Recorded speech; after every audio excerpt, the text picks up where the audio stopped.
Back. आज की इस वीडियो में हम बात करेंगे लर्निंग डिफ़िकल्टीज़ के बारे में। तो learning difficulties by word we can understand कि जब हम लर्न कर रहे होते हैं ना कोई भी चीज़ को, मतलब सीख रहे होते हैं, उसके दौरान हमें कुछ डिफ़िकल्टीज़ आती हैं। ठीक है।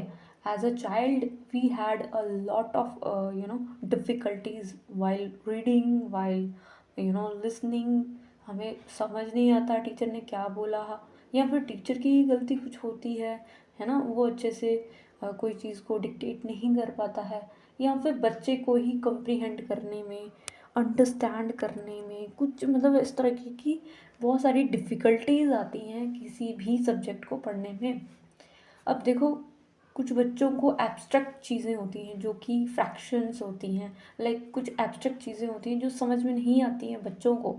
तो उनको कोई कॉन्क्रीट चीज़ सामने आए तो ही वो समझ पाते हैं, कोई चीज़ को अंडरस्टैंड कर पाते हैं।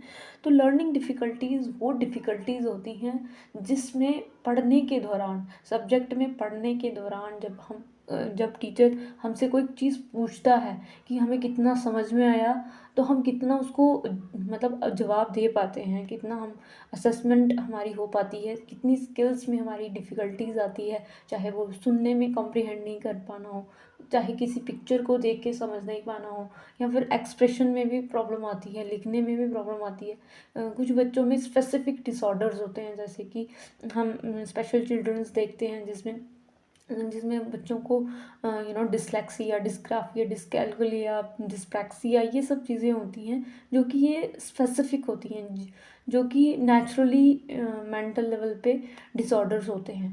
पर कुछ ऐसी प्रॉब्लम्स होती हैं जिसमें हम में भी होंगी कुछ ऐसी, जिसमें स्टैमरिंग की प्रॉब्लम होती है, स्पीच डिसऑर्डर्स होते हैं, प्रोनाउंसिएशन की प्रॉब्लम होती है बच्चे को, लैंग्वेज से रिलेटेड बहुत सारी प्रॉब्लम्स हो सकती हैं। तो ऐसा कोई भी नहीं है कि सब लोग पूरा रिफाइनमेंट से ही आते हैं। कुछ 1% ही लोग होते हैं जिनको मतलब कि ये प्रॉब्लम्स नहीं होती हैं, वो एक बार में ही कॉम्प्रिहेंड कर लेते हैं, एक ही बार में उनको समझ में आ जाती है चीज़ें। वो बार बार रिपीट करने से उनको बोरियत फील होती है। वो होते हैं गिफ्टेड चिल्ड्रंस, उनके लिए भी इंडिविजुअलाइज प्रोग्राम चलाए जाते हैं, सो दैट कि उनकी जो क्लास है वो एक्सेलरेट हो जाती है। बट कुछ बच्चों के अंदर ना उनको स्पेशलाइज्ड इंस्ट्रक्शंस देने पड़ते हैं, उनके लिए स्पेशल स्ट्रैटेजी सोचनी पड़ती है टीचर को। तो मतलब कि डिफ़िकल्टी किस में नहीं होती है ना, ऐसे जनरल में भी बच्चों को हो जाती है। एवरेज जो बच्चे होते हैं जिनका आईक्यू 100 से ज़्यादा होता है ना, अब एवरेज के जो बच्चे होते हैं उनमें भी कुछ डिफ़िकल्टीज़ पाई जाती हैं। तो कहने का मतलब है, हम यहाँ पे समझने का प्रयास कर रहे हैं कि भाई डिफ़िकल्टी अगर हमें बात कर रहे हैं तो किस लेवल, किस टाइप की डिफ़िकल्टी की बात कर रहे हैं हम लोग। तो यहाँ पे लर्निंग डिफ़िकल्टीज़ वो डिफ़िकल्टीज़ होती हैं, या फिर वो डिसेबिलिटीज़ होती हैं, मतलब कि योग्यता अयोग्यता होती है। अब देखो, कोई भी अयोग्यता ना, कोई भी योग्य पैदा नहीं होता, सब में गड़बड़ियाँ होती हैं। ठीक है। तो हम बार बार प्रैक्टिस करके, बार बार उसको रिवाइज करके, या फिर हम बहुत सारी ट्रेनिंग लेके तब जाके हम रिफाइंड होते हैं। ठीक है। कोई भी स्पीकर आज बना है तो उसने बहुत प्रैक्टिस करी होगी, बहुत सारी यू नो हर्डल्स देखी होगी, तो जाके उसकी कोई प्रॉब्लम सॉल्व हुई होगी। तो वैसे ही लर्निंग डिफ़िकल्टीज़ ऐसी डिसेबिलिटीज़ होती हैं, ऐसी कंडीशन होती है बच्चे की, उसको नॉर्मल क्लासरूम के अंदर जो नॉलेज लेने में या फिर उसकी स्किल में डेवलपमेंट होने से थोड़ा टाइम लेता है। वो रेट, उसका जो है स्पीड है वो थोड़ी कम है ना। जो उसके पीयर्स के साथ अगर कंपेयर करा जाए तो उनकी जो एज ग्रुप है, उनका जो मेंटल लेवल है, या फिर उनकी जो एज ग्रुप जैसे बच्चे हैं, उनको समझ में आ जाता है। पर कुछ बच्चों को जल्दी समझ में नहीं आता। ठीक है। देर आर स्लो पेस में वो सीखते हैं। तो ऐसे में क्या करना है कि जो डिफ़िकल्टीज़ है, मतलब कि जो डिसऑर्डर्स है, वो मेंटल हैंडीकैपनेस भी हो सकती है, मतलब कि एक तरीके का मेंटली जेन्स में ऐसा कुछ हो, है ना, या फिर इंटेलेक्चुअल प्रॉब्लम हो बच्चे के अंदर, कॉग्निशन डिसऑर्डर होता है। मतलब ये एक तरीके के, यहाँ पे जो डिफ़िकल्टीज़ की बात होगी ना, वो आपकी कॉग्निशन से रिलेटेड होगी। ऐसा नहीं है जिसका मेंटल लेवल मतलब कि थोड़ा प्रॉब्लम है मेंटल लेवल पे, क्या उसको हर कोई मतलब हर किसी में वो बेकार ही होगा, नहीं। उसकी कोई फिजिकल एक्टिविटी अच्छी होगी, किसी और में वो अच्छा हो सकता है ना, ज़रूरी नहीं है कॉग्निशन लेवल पे, है ना। तो हम कॉग्निशन लेवल क्या देख रहे हैं कि बच्चे को जल्दी समझ में आ जाए, नॉर्मल क्लासरूम में जो टीचर पढ़ा रहा है सबको समझ में आ गया, पर कुछ लोगों को नहीं आता, तो ये एक नॉर्मल है, ठीक है। इसको हम इंटेलिजेंसी से नहीं नाप सकते, ठीक है। तो कहने का मतलब है कि लर्निंग डिफ़िकल्टी जो होती है वो मतलब कि वो different, having learning difficulty does not make someone less intelligent. तो अगर डिफ़िकल्टी आ रही है या नहीं हो पा रहा है तो इसका मतलब ये नहीं है कि वो इंटेलिजेंट नहीं है, ठीक है। क्या पता उसकी कोई और एबिलिटी हो, है ना। जैसे कि आप देखते हो कोई बड़े बड़े सारे एग्जांपल्स हैं, जैसे कि आपने हावर्ड गार्डनर की थियोरी पढ़ी होगी जिसमें उन्होंने 8 प्रकार की इंटेलिजेंस की बात की गई है, ठीक है। तो इंटेलिजेंस कोई भी प्रकार की हो सकती है, ज़रूरी नहीं है कॉग्निशन। पर बेसिकली हमारे इंडिया में तो एकेडमिक लेवल पे जिसकी मतलब कॉग्निशन है उसी को मतलब क्या कहा जाता है कि भाई इंटेलिजेंट है, तो ऐसा नहीं होता, ठीक है। तो कहने का मतलब है कि ज़रूरी नहीं है बच्चे को एक तरीका ही समझ में आए, तो अलग अलग लर्नर, डाइवर्सिफाइड लर्नर्स होते हैं क्लास में, ठीक है। उनकी अलग तरीके से हम उसको सिखा सकते हैं, नीड्स के हिसाब से बच्चा सीखता है, ठीक है। तो क्लासरूम में एक अब ट्रेडिशनली क्या है कि जिसको बच्चे को क्लास में समझ में आ गया वो बेटर है, वो इंटेलिजेंट है, वो सब कुछ है ना, ऐसा ट्रेडिशनली कन्वेंशनली बोला जाता है। बट आज के टाइम में इंडिविजुअल डिफरेंसेस को रखा जाता है, टीचर टेक्नोलॉजी का यूज़ करता है, टीचर एड्स का यूज़ करता है, स्ट्रैटेजीज अपनाता है, सेट ऑफ इंस्ट्रक्शंस अलग अलग तरीके से पढ़ाने का कोशिश करता है टीचर, तो कस्टमाइज़ करता है। तो मतलब ऐसा नहीं है कि आज के टाइम पे वही ट्रेडिशनल सोच लेके चल रहा है टीचर, तो उसके विचार में चेंज आ रहा है, ठीक है, उसकी स्ट्रैटेजीज में चेंजेस आ रहे हैं। तो that's why the learning difficulties often required specific strategies training. मतलब कि अगर बच्चे को लर्निंग डिफ़िकल्टी से कैटर करना है ना, बच्चे की हर एक बच्चे को लर्निंग डिफ़िकल्टीज़ आ रही हैं, ठीक है। हर किसी को नहीं आ सकती, किसी किसी को आगे मेजर ऑफ नहीं आती, बट कुछ बच्चों में आती है। तो हमें क्या करना होता है कि हमें ट्रेनिंग दी जाती है, टीचर्स को ट्रेनिंग देते हैं, स्पेसिफिक स्ट्रैटेजी अपनाता है, कस्टमाइज लेसन बनाता है ना, ताकि जो भी चैलेंज टीचर के सामने आया है कि भाई बच्चे को प्रोनाउंस करने नहीं आ रहा है, तो वो कुछ ना कुछ करेगा, ठीक है। ओवर चैलेंज, तो इस तरह से वो क्या करेगा, बच्चे की जो लर्निंग डिफ़िकल्टी है उसके साथ कैटर करने की कोशिश करेगा, उसकी एकेडमिक मतलब एकेडमिकली उसे हेल्प करेगा उसकी प्रोग्रेस में। तो लर्निंग डिफ़िकल्टीज़ जो होती है वो मतलब बहुत सारी हो सकती हैं, जैसे कि यहाँ पे बताया गया है डिसलेक्सिया, अटेंशन मतलब जिसमें बच्चे की अटेंशन स्पैन ऑफ अटेंशन बहुत कम होती है ना, 2 मिनट सुनेगा फिर भागने लगेगा इधर उधर, तो मतलब अटेंशन डेफिसिट होता है उनका। डाउन सिंड्रोम वाले बच्चे होते हैं, ये जो होते हैं वो जेनेटिक होते हैं, पेरेंट्स से आती है ये प्रॉब्लम्स, या पेरेंट्स की कारण हम ये पढ़ेंगे कि कैसे आती है। तो लर्निंग डिफ़िकल्टीज जो होती है अफेक्ट करती है, मतलब कि ऑल एज के बच्चों में ये होती है। 18 से पहले पहले अगर टीचर इसका डायग्नोस कर लेता है तो एक इफ़ेक्टिव उसको एक गाइडेंस मिल सकती है ना, स्पेशल टीचर मिलता है उसको, सो दैट कि वो अच्छे से पढ़ पाए। तो मतलब कि एक तरीके का डिफ़िकल्टीज़ ये तो होगी जेनेटिकली, या कोई मेंटल इलनेस है, ठीक है, मेंटल प्रॉब्लम डिसऑर्डर्स है। तो कुछ प्रॉब्लम्स होती हैं जो जनरल होती हैं, जैसे कि बच्चे को रीड करने नहीं आ रहा, ठीक है, उसको वर्ड्स जोड़ने नहीं आ रहे, राइट करने नहीं आ रहा, है ना, उसकी जो लिटरेसी स्किल्स है उसमें इंटरप्शन होती है, उसकी डेवलपमेंट नहीं हो पाती है। जो अडल्ट लर्नर्स हैं वो भी उनकी भी बेसिक स्किल्स है, वो भी मतलब कि वो स्ट्रगल करते हैं, है ना, उनकी स्पेलिंग्स, जैसे हम हैं तो हमारे कुछ कुछ वर्ड्स हमें भी नहीं आते हैं, तो हमें भी डिसऑर्डर्स हो सकते हैं, हमारी भी डिफ़िकल्टीज़ लर्निंग डिसेबिलिटीज़ हैं ये भी। रीडिंग स्किल्स बच्चों की जो कहाँ पे पॉज करना है, कहाँ पे रुकना है, कैसे बोलना है, ये रीडिंग स्किल्स में आता है, ठीक है। तो people who face learning difficulties as a children but not receive proper support. अब क्या है कि ऐसी डिफ़िकल्टीज़ आती हैं, हर किसी को आती है, ठीक है। मैथ्स में प्रॉब्लम आती है, इंग्लिश में आती है, वर्ड्स, बड़े बड़े वर्ड्स समझ में नहीं आते, कैसे उसको तोड़ना है, कैसे उसको समझना है, पिक्चर समझ में नहीं आती, कॉम्प्रिहेंड नहीं कर पाता, वर्ड को कैसे लिखना है, लिखने में प्रॉब्लम आती है। तो कहने का मतलब है कि ऐसे में बच्चा बहुत ऐसे अपने से कर नहीं पाता है, उसको सपोर्ट की ज़रूरत होती है। तो इस समय वो बोल भी नहीं पाता, ठीक है, कि मुझे सपोर्ट की ज़रूरत है, पर टीचर को ही ज़रूरत होती है कि भाई कैसे वो उसकी डायग्नोस कर पाए उसकी प्रॉब्लम को, ठीक है। तो नो टू इंडिविजुअल्स जो होते हैं उनकी जो लर्निंग डिफ़िकल्टीज़ है वो सेम नहीं हो सकती, ठीक है। सेम सिम्टम्स नहीं हो सकते, या अगर इसको मतलब लिखने नहीं आ रहा तो इसको भी लिखने नहीं आ रहा, नहीं, क्या पता उसको रीड करने में नहीं आ रहा हो। तो सिम्टम्स अलग अलग हो सकते हैं बच्चे के। हमें क्या करना होता है, डायग्नोस करने के लिए असेसमेंट करनी होती है, टेस्ट लेने होते हैं, जिससे टीचर को पता चलता है कि इसको तो आ ही नहीं रहा, एक बार लिया तब भी नहीं आया, दूसरी बार लिया तब भी नहीं आया, तो फिर वो डायग्नोस करने की प्रक्रिया में ऐड होता है, ठीक है। तो लिस्ट डाउन करना चाहिए टीचर को। तो एक तरीके का क्या होता है कि एजुकेटर क्या करता है, इसको क्या करता है, रिकॉग्नाइज़ करता है कि क्या कारण है कि बच्चे की परफॉर्मेंस अच्छी नहीं हो रही है, स्लो रीडिंग कर रहा है, क्या हो गया इसको, है ना। एवरेज राइटिंग एबिलिटीज़ है, लिख नहीं पाता है और बच्चे अच्छे से लिख पा रहे हैं, इसको क्यों नहीं हो रहा। कंपेयर करके टीचर क्या करता है, ऐसे में कंपेयर करना ही पड़ता है, ठीक है ना। ऐसे तो हमारी जो नेशनल एजुकेशन पॉलिसी है वो कहती है कि भाई कंपेयर नहीं करना है, बट जब बच्चे की प्रोग्रेस नहीं हो पा रही है तो हमें क्या करना पड़ता है, इसमें कंपेयर करके हमें चेक करना पड़ता है कि कैसे बच्चे की जो एवरेज राइटिंग स्किल्स होनी चाहिए, बाकायदा एक सेंटेंस लिखना भी बच्चे को नहीं आ पा रहा है 5th क्लास में भी, तो फिर कैसे चलेगा।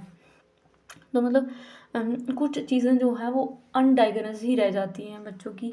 हमारी भी कुछ ऐसी होंगी डिफ़िकल्टीज़ जो आज भी हिडन होंगी, है ना। हमने उस चैलेंज को एक्सेप्ट नहीं किया तो हमें पता नहीं चलता। तो हम क्या करते हैं, हम अपनी प्रैक्टिस करते हैं, फिर ऐसे सिचुएशन में जाते हैं तो हमें पता चलता है कि यार मैं तो इसमें वीक हूँ, है ना। तो बहुत सारी डिफ़िकल्टीज़ हम में भी मिल जाएंगी, ऐसा नहीं होता। तो क्या ज़रूरत होती है कि अटेंशन की ज़रूरत होती है, हमें ध्यान देने की ज़रूरत होती है कि कहाँ पे ज़रूरत है बच्चे को। लो एस्टीम हो जाती है, मतलब कि क्या होता है कि जब उसको सपोर्ट नहीं मिल पाता ना तो वो अपने आप में ही अच्छा नहीं फील करता, नेगेटिव एटीट्यूड हो जाता है उसका पढ़ने के प्रति, वो मतलब खुश नहीं रहता है। तो यहाँ पे हमने कुछ की पॉइंट्स लिखे हैं, जैसे कि मेंटल हैंडीकैपनेस होती है, कॉग्निशन में डिसऑर्डर होता है। हम क्या करते हैं, इंडिविजुअलाइज लर्निंग करते हैं, कस्टमाइज़ करते हैं लेसन प्लान को। Dyslexia, ADHD, down syndrome, spelling error, pronunciation में स्लो रीडिंग बच्चा करता है।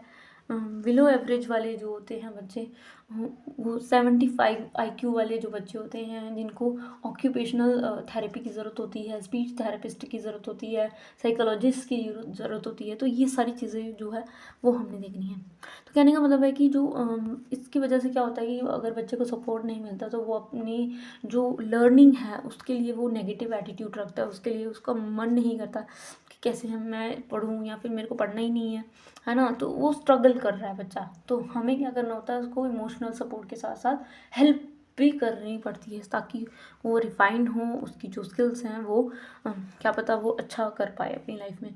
तो पॉसिबल कॉजेज़, मतलब कि क्या कारण हैं कि जिसकी वजह से लर्निंग डिफ़िकल्टीज़ हो जाती हैं। तो ऐसा कोई क्लियर वो ठप्पा नहीं है कि इस वजह से होती है। तो बट फिर भी जो रिसर्चर्स होते हैं वो चेक करने की कोशिश करते हैं, साइकोलॉजिस्ट होते हैं वो चेक करने की कोशिश करते हैं कि किसकी वजह से बच्चे की डेवलपमेंट, मेंटल डेवलपमेंट नहीं हो पाई, कॉग्निशन की डेवलपमेंट नहीं हो पाई। तो यहाँ पे हम इंग्लिश पढ़ाने की बात कर रहे हैं तो यहाँ पे कॉग्निशन को ही असेस किया जाएगा, ठीक है। तो मतलब कि जेनेटिकली क्या होता है, इन्फ्लुएंस हो जाता है कि उसकी प्रोजेनी में वो जीन्स में आ जाता है, ठीक है। ब्रेन में जिसका आईक्यू, जिसके पेरेंट्स, जिसके दादा परदादा का आईक्यू ऐसा है तो वो ट्रेस्ड हो जाता है, तो ऐसा बोला जाता है। भैया अब क्या बात। इन्वायरमेंटल इफ़ेक्ट्स हमने पढ़ा था कि जिसमें मदर की कंडीशन अच्छी नहीं होती, उसका न्यूट्रिशन अच्छा नहीं होता, प्री मैच्योर बेबी का बर्थ हो जाना, या फिर ऐसे कुछ कारण जिसमें वो ड्रग्स लेती है या फिर इस तरह से एक्सीडेंटल हो जाना, तो इससे क्या होता है कि बच्चे में इफ़ेक्ट पड़ता है, उसकी ब्रेन की डेवलपमेंट नहीं हो पाती है, पहले ही प्री बर्थ हो जाना, ठीक है, मैच्योर होने से पहले ही बर्थ हो जाना। तो इससे जो उनके जो ऐसे कुछ प्रॉब्लम्स होती है, डिसलेक्सिया, डिस्ग्राफिया या फिर डाउन सिंड्रोम, ADHD या इस तरह के जो स्पेक्ट्रम डिसऑर्डर्स हैं वो क्या हो जाते हैं, मतलब कि हो जाते हैं, उसमें ब्रेन हैमर होता है, ब्रेन डेवलपमेंट नहीं हो पाती है बर्थ के बाद, है ना। तो इस तरह से कुछ कारण हैं, जैसे जेनेटिक एक्सीडेंट की वजह से बर्थ आफ्टर बर्थ ब्रेन की डेवलपमेंट नहीं हो पाती है, प्री मैच्योर चाइल्ड बर्थ हो जाता है, हेड में अगर इंजरी हो गई, मान लो कि आपका एक्सीडेंट हो गया, हेड पे लग गई, तो वो वहाँ पे भी इलनेस आ जाती है। मदर का न्यूट्रिशन अच्छा नहीं है प्रेगनेंसी के दौरान, तो भी ब्रेन में डिसऑर्डर्स हो जाते हैं बच्चे के, टॉक्सिक्स अगर लेती है, ठीक है।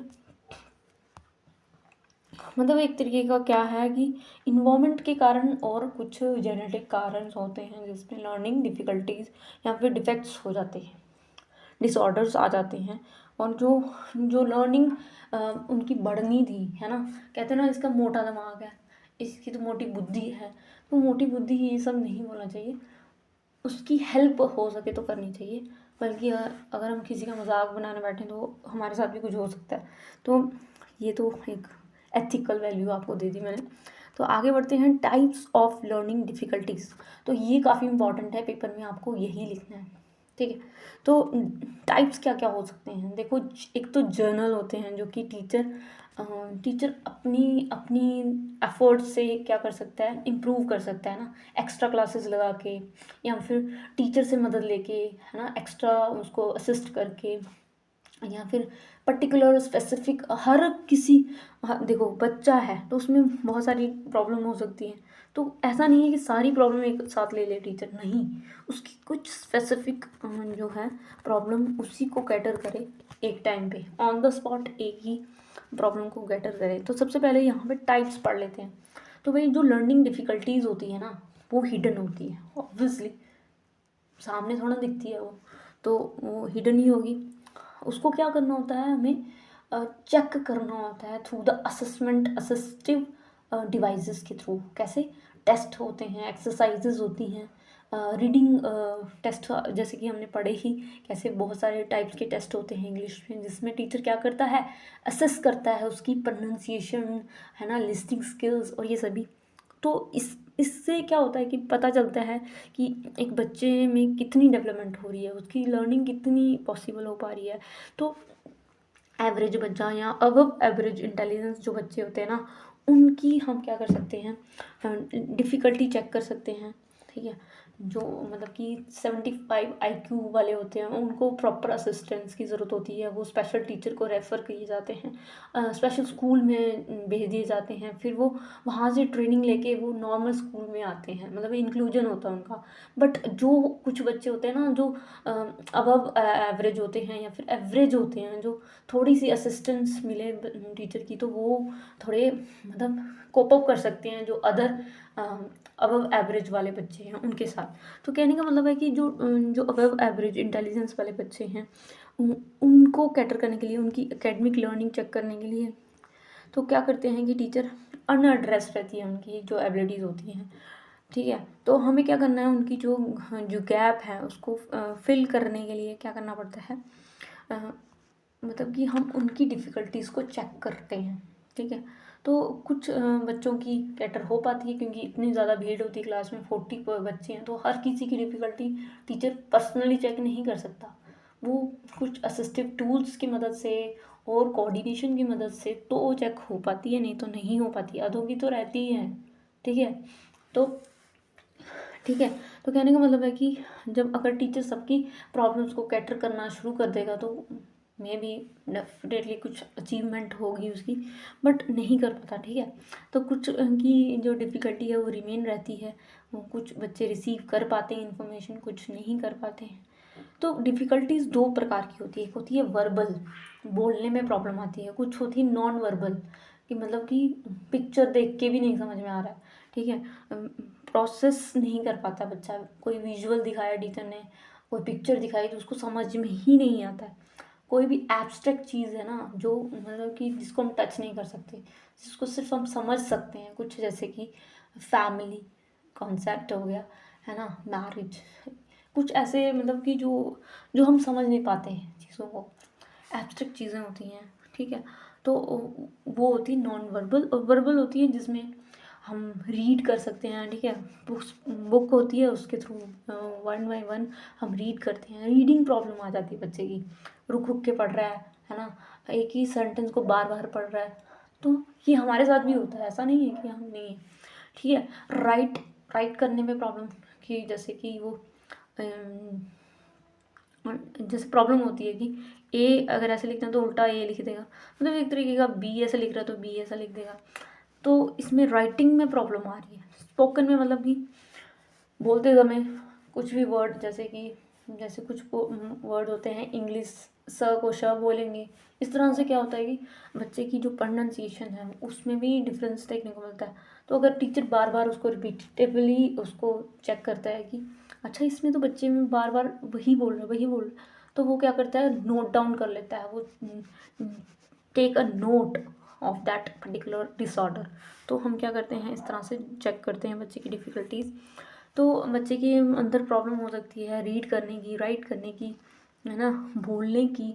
नॉन वर्बल हो गया जिसमें इंडिविजुअल कोई भी विजुअल इंफॉर्मेशन है वो भी एब्स्ट्रैक्ट नहीं कर पा रहा, जैसे कि फ्रैक्शंस होती हैं। तो 20% जो होती है कंडीशंस, उसमें कुछ 20% जो बच्चे हैं वो उसमें ये पाया गया है कि फोकस नहीं कर पाते, कॉन्सेंट्रेट ये तो हम भी नहीं कर पाते। तो कहने का मतलब है कि बच्चे को कैसे एक्टिविटीज़ में एसोसिएट करना है, हाँ। तो ये डिफ़िकल्टी जान रहे हैं हम लोग अभी।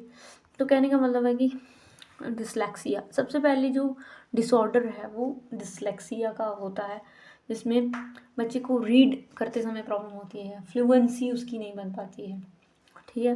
कंप्रीहेंड कर नहीं कर पाता, समझ में ही नहीं आता है, जो टेक्स्ट लिखा है वो समझ में नहीं आता। रिटर्न स्पेलिंग जो वो लिखता है, या फिर वो जो भी स्पेलिंग उसको दिख रहे हैं तो वो उल्टे दिख रहे हैं, सीधे दिख रहे हैं। तारे ज़मीन पर आपने मूवी देखी होगी, तो उसमें जो ईशान है उसको प्रॉब्लम थी डिसलेक्सिया की, उसको वर्ड समझ में ही नहीं आते थे, वो कर ही नहीं पाता था ना रीड। किसी ने टीचर ने बोला कि रीड करके बताओ तो उनको रीडिंग नहीं आती थी, या उसको समझ में ही नहीं आ पाता था वर्ड को कैसे लिखना है, स्पेल कैसे होता है, उसकी जो स्पेलिंग जो उसकी राइटिंग थी वो बर्बाद थी। तो कहने का मतलब है कि वहाँ पे जो वो प्रॉब्लम से गुजर रहा था बच्चा, वो डिसलेक्सिया से गुजर रहा था, ठीक है ना। तो स्पीच रिकॉल करने की, डिसलेक्सिया जो होता है वो मतलब एक तरीके का लैंग्वेज बेस्ड लर्निंग डिसेबिलिटी होती है, ये आपने लिखना ही लिखना है पेपर में। और दूसरा होता है कि डिस्ग्राफिया, ग्राफिया का मतलब क्या होता है, जिसमें राइट लिखने की, कि आपकी जो राइटिंग है वो लेजिबल नहीं है, वो कुछ भी समझ में नहीं आती है, over writing, over crowding, illegible, जैसे कि डॉक्टरी की भाषा नहीं होती वैसे ही लिखा हुआ है। तो जैसे इलिजिबल राइटिंग, स्पेस देना नहीं आता बच्चे को, ठीक है, स्पेस कंसिस्टेंसी नहीं रहती है वर्ड्स में कैसे लिखना है, और स्पेल को कंपोज नहीं कर पाता है, वर्ड स्पेलिंग में गलती हो जाती है ना। Think and write at same time, सोचना और लिखना उसी समय, जैसे कि पेपर में हम लिखते हैं, जैसे सोचते जाते हैं फिर सोचने का टाइम नहीं होता, उसमें जो भी आ रहा है दिमाग में वही लिखने जाना। तो इस तरह से जो है वो सब चीज़ नहीं होती है। हैंड राइटिंग बहुत बुरी होती है, फाइन मोटर स्किल्स इनकी बहुत ही ज़्यादा अफेक्ट होती है। एक तरीके का फाइन मोटर स्किल्स क्या होती है, जिसपे ड्राइंग बनानी होती है, ठीक है, जिसमें आपकी हाथों की मसल्स काम कर रही होती है, फाइन मोटर मतलब छोटी मसल्स इस्तेमाल होती है। तो डिस्ग्राफिया वही होती है कि रिटर्न स्पेल करने में समझ इनको आता है, पर इनको ना राइटिंग में प्रॉब्लम होती है। तो टीचर को क्या चाहिए, एक बाकायदा उनकी एक राइटिंग क्लासेस ली, है ना, और बाकायदा उनको बताया कि किस पैटर्न में लिखना है। इसलिए उनके लिए बहुत सारी बुक्स आती हैं जिसमें उनको एक बाकायदा ट्रेनिंग मिलती है कि कैसे लिखना है, रेत पे कैसे लिखना है ना, कॉपी पे कैसे लिखना है, दो मार्जिन्स के अंदर अलाइनमेंट्स कैसे होनी चाहिए, स्पेस कितनी छोड़नी है, इस तरीके से उनको ट्रेनिंग दी जाती है बाकायदा एक प्रॉपर। डिस्कैलकुलिया होती है, डिस्कैलकुलिया ये हमारा मैथमेटिक्स है, ये हम लिखना चाहें तो लिख सकते हैं, ज़रूरी नहीं है। तो इसमें ना मैथ्स के जो सिंबल होते हैं बच्चे को वो समझ में नहीं आते, ना नंबर उनको समझ में आते हैं, ना काउंट कर पाता है, ये तो मुझे भी है। एनीवेज, मुद्दे पे आएंगे। Auditory processing disorder. Auditory, why word we can understand the audio, ठीक है। टीचर ने कोई ऑडियो सुनाई, ठीक है, तो ऑडियो में कुछ साउंड्स उनको समझ में नहीं आते कि ये साउंड कैसे है। वो अपने ही तरीके से बोलेंगे, जो उनकी एक्सेंट मदर टंग है वैसे ही बोल पाएंगे। तो ऑडियो में मतलब जो साउंड उनको सुनाई जा रही है उनको अंडरस्टैंडिंग में मतलब डिफ़िकल्टी आती है। ऑर्डर ऑफ साउंड, साउंड को किस तरह से बोलना है, कितना रुकना है, कितना इंटोनेशन चढ़ाना है, कितना स्ट्रेस दे के बोलना है ना। तो मतलब कि साउंड का समझ भी नहीं आता उनको कि जो अलग अलग साउंड्स होती हैं, ठीक है, तो उनको रिकग्नाइज नहीं होता है। जैसे टीचर ने कोई डिक्टेट करवाया कोई भी पैरा, तो उनको वो समझ में ही नहीं आता, ठीक है। तो मतलब कि कहीं ना कहीं क्या है, ऑडिटरी प्रोसेसिंग, प्रोसेस करने में क्या होता है, डिफ़िकल्टी आती है, तो उसको ऑडिटरी प्रोसेसिंग डिफ़िकल्टी बोल देंगे। अब लैंग्वेज, लैंग्वेज को प्रोसेस करने में डिसऑर्डर आता है। मतलब कि लैंग्वेज मतलब ये ऐसी कंडीशन है जिसमें कि बच्चे को sound groups, order to form word, कुछ वर्ड टीचर ने बोला साउंड, है ना, तो उसको समझ में ही नहीं आया कि किस तरह का इसका मीनिंग हो सकता है सेंटेंस के अंदर।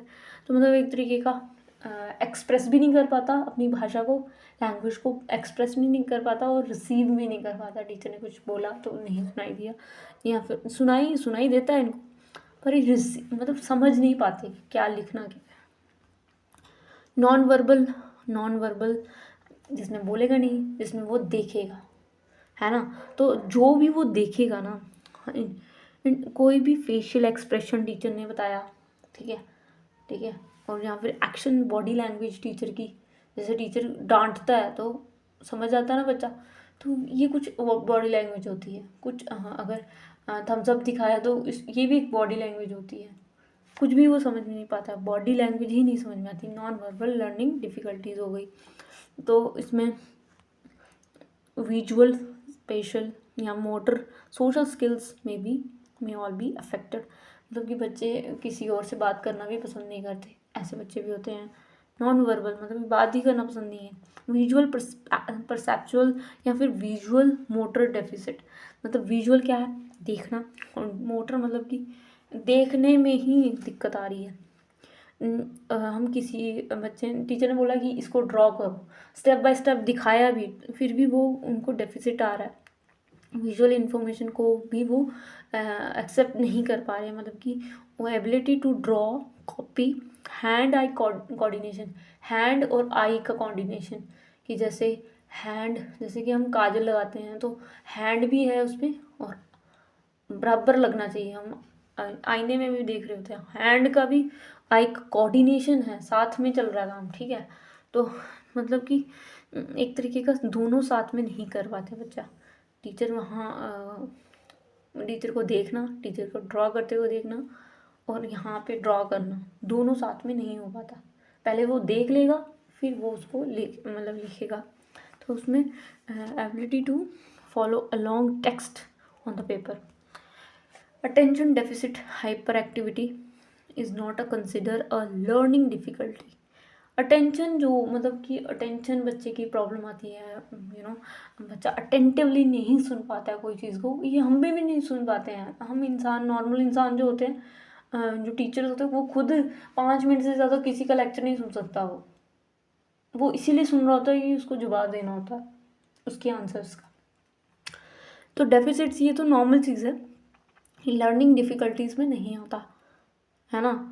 और 30% और 50% ऑफ चिल्ड्रन ADHD में होते हैं, स्पेसिफिक लर्निंग डिफ़िकल्टीज़ होती हैं, ठीक है। ये होता है हमारा कि कौन कौन से टाइप्स की, जैसे कि dyslexia, dysgraphia, dyscalculia, auditory processing, language processing, non verbal, visual motor deficit, ये कुछ प्रॉब्लम्स हैं जो बच्चे के अंदर होती हैं।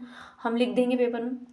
तो कहने का मतलब है कि जो डिफरेंस क्या है, हम कब से डिफ़िकल्टीज़ की बात कर रहे हैं, तो लर्निंग डिफ़िकल्टीज़ और इंटेलेक्चुअल डिफ़िकल्टीज़ क्या होती हैं। तो कहने का मतलब है कि जैसे हमने पढ़ा था कि मेंटली डिसऑर्डर, है ना, ये मतलब कि बच्चे की मेंटल लेवल पे ही प्रॉब्लम है कुछ, तो वो तो कर ही नहीं पाएगा। जिसका IQ 75 से नीचे है तो उसको मतलब कि वो अडप्ट भी नहीं कर पाएगा, सोशल स्किल्स भी उसके अंदर नहीं है, वो बच्चों के साथ कोऑर्डिनेट भी नहीं कर पाएगा।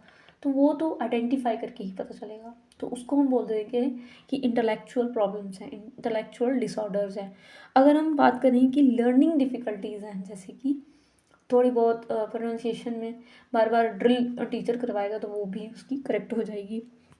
तो लर्निंग डिफ़िकल्टीज़ वो है जो बच्चे की एवरेज IQ है, जिसकी 100 से ज़्यादा एवरेज IQ है, उसको हम लर्निंग डिफ़िकल्टीज़ बोल देते हैं। वो कोप अप कर सकता है, बस थोड़ी एक्स्ट्रा क्लास की ज़रूरत होती है, रिमेडियल टीचिंग की ज़रूरत होती है। ठीक है, ये होता है। पर जो ये वाले होते हैं ना इंटेलेक्चुअल वाले, इनको एक प्रॉपर साइकोलॉजिस्ट की ज़रूरत होती है, काउंसलिंग की ज़रूरत होती है, ऑक्यूपेशनल थेरेपिस्ट की ज़रूरत होती है, स्पीच थेरेपिस्ट की ज़रूरत होती है, स्पेशल स्कूल की ज़रूरत होती है। तो ये इसमें डिफरेंस यही है।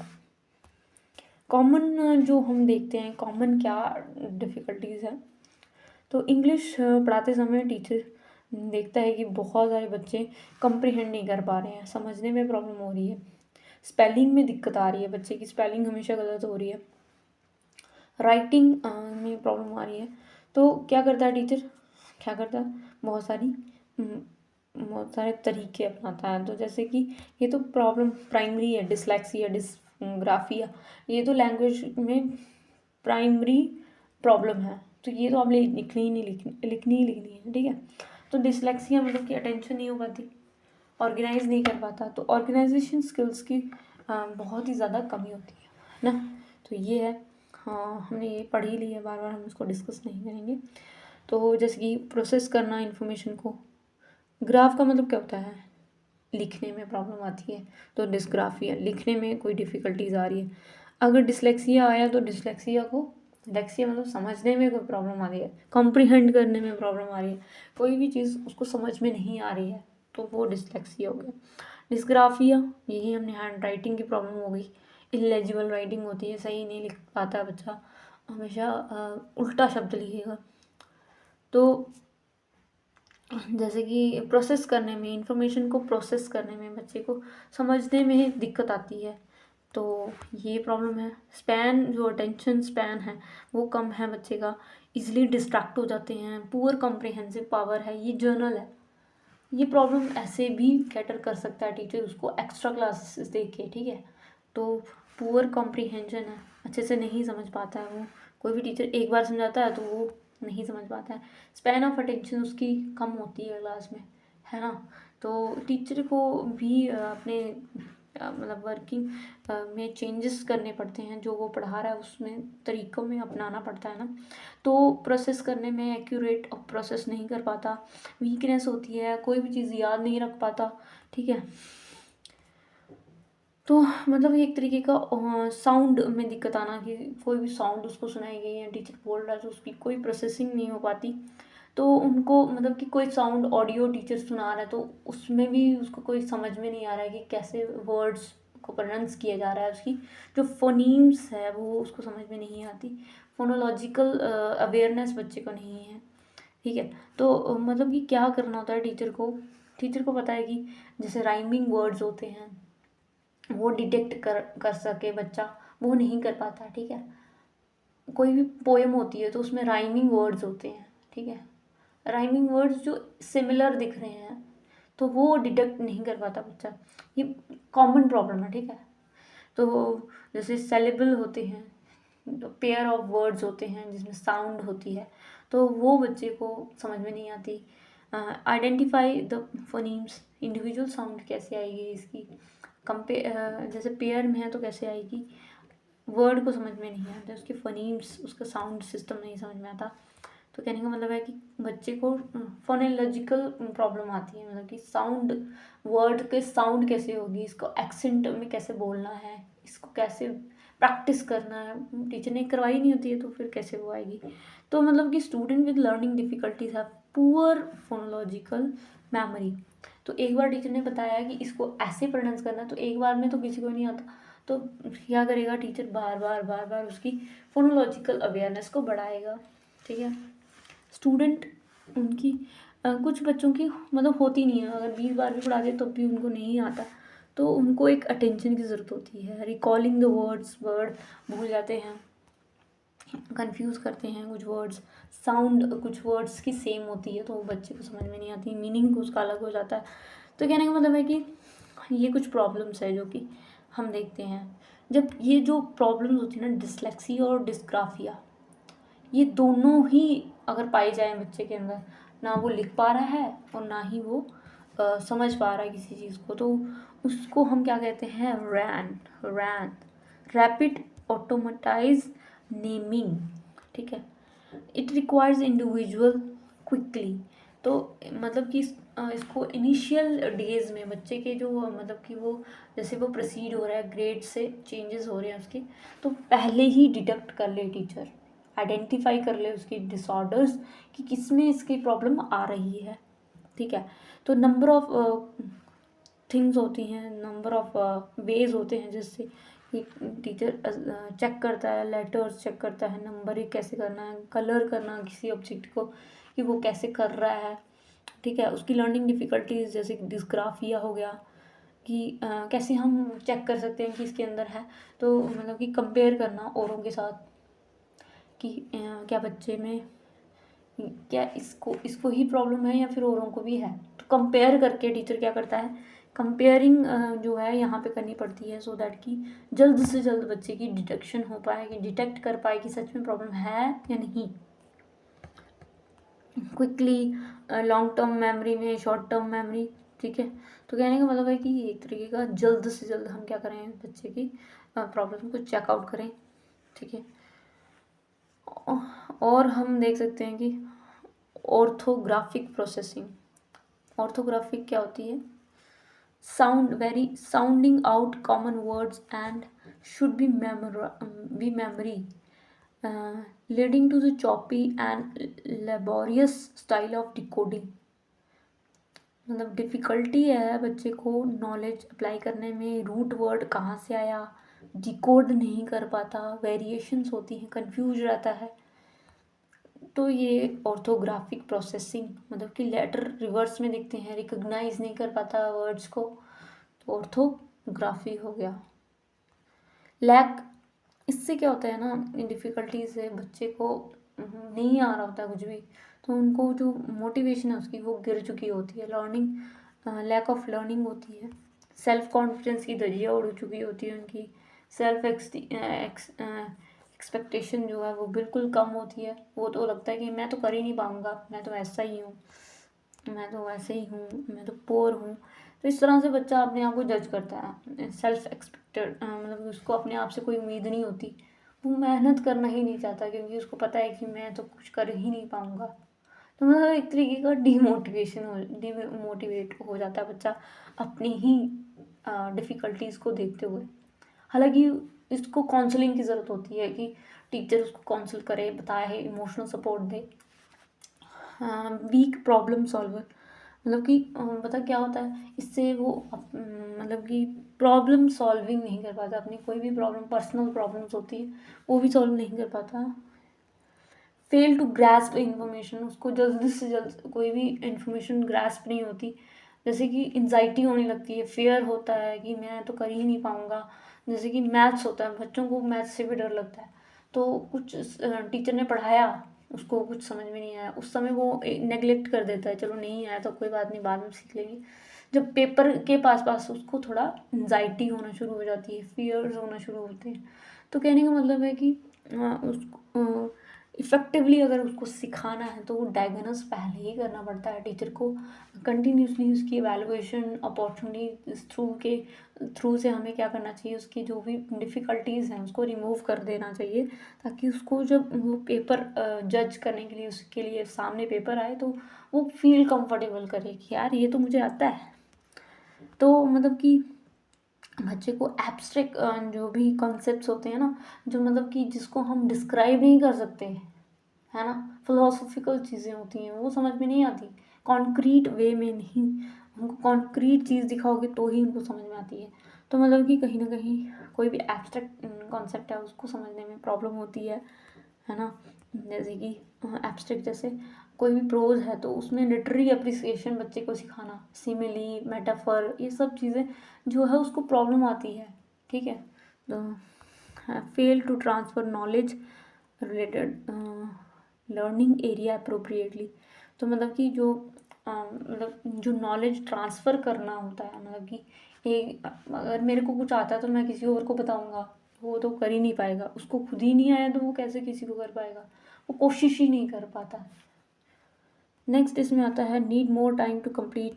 अब ऐसे बच्चों को थोड़ा टाइम ज़्यादा लगता है, कोई भी असाइनमेंट कंप्लीट करने में वो टाइम लगाते हैं थोड़ा इसको कंक्लूड करने में। तो यहाँ पे हमने समराइज़ किया टॉपिक्स को कि भाई लो कॉन्फिडेंस होता है बच्चे के अंदर, अपनी प्रॉब्लम को सॉल्व करने में प्रॉब्लम आती है, उसको मोटिवेशन उसकी गिरी हुई होती है, सेल्फ इस्टीम लो, सेल्फ एक्सपेक्टेशन होती है, फेल टू ग्रैस्प इंफॉर्मेशन, कोई भी इंफॉर्मेशन उसको ग्रैस्प करने में, समझने में, अंडरस्टैंड करने में, इंटरप्रेट करने में थोड़ी दिक्कत आती है, लो एक्सपेक्टेशन होती है, उसको ज़्यादा समय की ज़रूरत होती है। जब वो उसको असाइनमेंट, सब बच्चे असाइनमेंट जमा करवा दिए होते हैं, ऐसे बच्चों को थोड़ा टाइम लग जाता है। Diagnose the specific learning difficulty.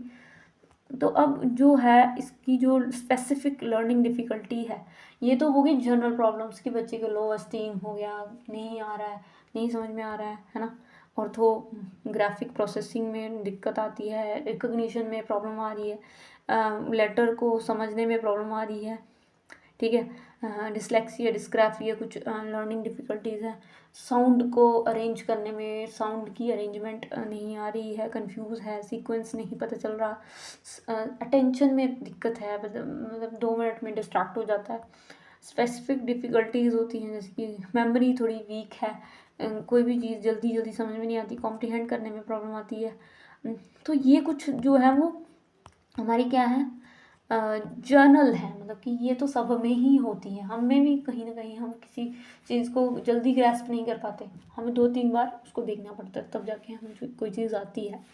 तो वैसे ही स्पेसिफिक लर्निंग डिफ़िकल्टी, तो स्पेसिफिक लर्निंग डिफ़िकल्टीज़ कैसे होती है, तो नॉलेज और अंडरस्टैंडिंग आर द कॉमन, जैसे कोई भी हम नॉलेज ले रहे हैं, अंडरस्टैंड कर रहे हैं, तो of common learning difficulty poses by student of English helpful to diagnose the specific learning difficulty.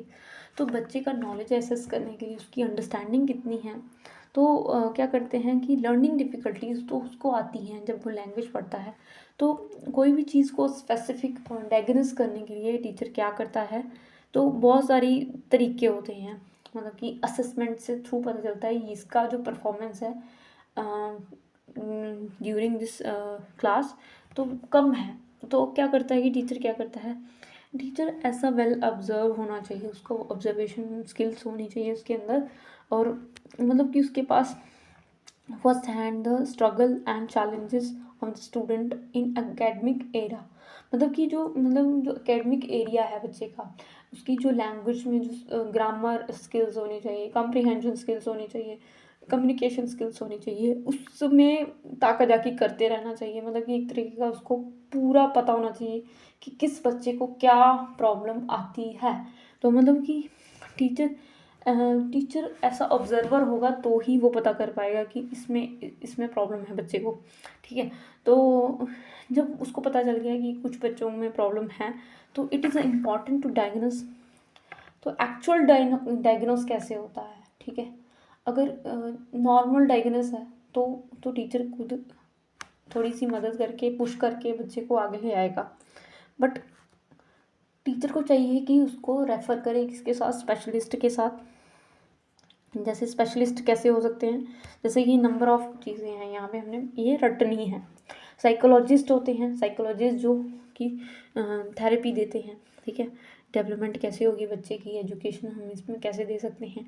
Psychology मतलब कि हेल्प करता है टीचर की कैसे बच्चे की माइंड के साथ खेलना है ना, साइकोलॉजी होती है। तो साइकोलॉजिस्ट होते हैं वो आइडेंटिफाई करते हैं कि कैसे बच्चे के अंदर जो है लैंग्वेज बेस्ड डिस्ग्राफिया है, आइडेंटिफाई करते हैं, चेक करने की कोशिश करते हैं। वो number of set of questions होते हैं, उससे पूछ के बच्चे की डायग्नोस करवाते हैं, ये स्पेशलाइज्ड होते हैं। और इसमें क्या होता है कि एक ऑक्यूपेशनल थेरेपिस्ट होता है। ऑक्यूपेशनल थेरेपिस्ट होता है जो कि मोटर वेज डिस्ग्राफिया या फिर मोटर वेज मतलब कि जिसमें गतिविधि कर रहा है, कोऑर्डिनेशन नहीं कर पा रहा, आई हैंड कोऑर्डिनेशन नहीं है बच्चे का, मतलब कि हाथ में लिखते समय कोई प्रॉब्लम आ रही है, तो ऑक्यूपेशनल मतलब कि आपको वो हेल्प करेगा, बॉडी कैसे मदद करेगा। स्पीच में मतलब कि स्पीच पैथोलॉजिस्ट क्या होता है, इसमें अगर स्टैमरिंग की प्रॉब्लम है, ठीक है, तो वर्बल प्रॉब्लम है, प्रोनाउंसिएशन में प्रॉब्लम है, कभी हम रुक जाते हैं ज़्यादा, मतलब कि एक नियमित रूप से क्या चाहिए होती है, उसको प्रैक्टिस की ज़रूरत चाहिए होती है। तो जो स्पीच थेरेपिस्ट होते हैं, स्पीच सिखाते हैं, तो उसमें लैंग्वेज में स्टैमरिंग होती है कि किस तरह से बच्चे की जो स्टैमरिंग है उसको रुकवाया जाए, कैसे उसको हेल्प किया जाए किसी भी लैंग्वेज को बोलने में, ठीक है। स्पेसिफिक लैंग्वेज इम्पेयरमेंट्स होती हैं, तो स्पीच पैथोलॉजिस्ट हेल्प करते हैं किसी भी टीचर को, तो टीचर ये सभी स्पेशलिस्ट को बुलाता है, उससे डायग्नोस करवाता है। स्टैंडर्डाइज्ड असेसमेंट टूल्स, स्टैंडर्डाइज मतलब कि एक मानकीकृत, मतलब कि एक तरीके का स्टैंडर्डाइज मतलब कि जिसमें वैलिडिटी होती है, रिलायबिलिटी होती है, ऑब्जेक्टिविटी होती है। कोई भी चीज़ ऐसे ही उठ के नहीं आ जाती है गली से, उसमें वैलिडेशन होती है। कोई भी ऐसे टूल्स का इस्तेमाल किया जाता है जिससे सच में बच्चे की जो प्रॉब्लम है उसको डायग्नोस किया जाता है। तो ऐसे कुछ सेट ऑफ इंस्ट्रक्शंस उन्होंने पहले ही इनबिल्ट किए होते हैं ऐसे बच्चों के लिए। तो इसमें जो डायग्नोस करता है ना, वो क्वालिफाइड एडमिनिस्ट्रेटर होते हैं, जैसे स्पेशल टीचर्स हो गए, जो कि किसके साथ कैटर करते हैं। मान लो कि कुछ बच्चे जो स्पीच में डिसऑर्डर है, तो वो स्पीच के रिलेटेड उन्होंने क्या किया होता है, स्पेशल टीचिंग कोर्स किया होता है, वो उसी के लिए उनको क्या करते हैं, हेल्प करते हैं। कुछ बच्चों को लिखने में प्रॉब्लम आती है, तो वो लिखने में उनको हेल्प करते हैं। कुछ बच्चों को अलग अलग मतलब स्पेशलाइज्ड होते हैं वो भी। क्लिनिकल डायग्नोस करवाए जाते हैं। क्लिनिकल मतलब उनका एक बार चेक करते हैं, फिर 2 महीने बाद, इस तरह से जो है स्टैंडर्डाइज टेस्ट उनके सामने रखे जाते हैं। ये मेजर करते हैं आपकी इंटेलेक्चुअल एबिलिटीज़ और कॉग्निटिव स्किल्स। कितना आप इंटेलेक्चुअल एबिलिटीज़ होती हैं, कोई भी चीज़, ग्रामर हो गई, आप कितना समझ पाते हैं, कॉम्प्रिहेंड कर पाते हो कोई चीज़ को, कितना आप आउटपुट कितना आपका है ना। और कॉग्निटिव स्किल्स होगी जिसमें आप कितना एक्सप्रेस कर पाते हो, आपकी जो स्किल्स होती हैं, एक्सप्रेसिव स्किल्स आती हैं, जिसमें आप लैंग्वेज कितना रिसीव कर पाए हो और कितना मतलब उससे आपकी जो प्रोसेसिंग है, स्ट्रेंथ कितनी बड़ी है, वीकनेसेस आपकी कहाँ पे है, ये सारे डोमेन्स आपकी अचीवमेंट चेक की जाती है, डायग्नोस की जाती है, ठीक है। तो मतलब कि एक तरीके का क्या है, एकेडमिक अचीवमेंट चेक की जाती है आपकी। तो मतलब कहने का मतलब है कि ये जो टीचर है ना, टीचर क्या करता है, स्पेसिफिक लर्निंग डिफ़िकल्टीज़ को डायग्नोस करने के लिए पहले तो बच्चे की नॉर्मल चेकिंग करता है, ठीक है। नॉर्मल उसकी स्पेसिफिक डिफ़िकल्टीज अगर उसको दिख रहा है कि ये बच्चे में प्रॉब्लम है, ये बच्चे में प्रॉब्लम है, वो क्या करता है, नोट डाउन कर लेता है। और फिर अगर उसको लग रहा है कि ये तो कंटिन्यूसली है, तो फिर वो साइकोलॉजिस्ट के पास, occupational therapist, speech pathologist, clinical trial और फिर स्टैंडर्डाइज टेस्ट लेकर उसकी डायग्नोस की जाती है। तो यहाँ ऐसे डायग्नोस किया जाता है, ठीक है।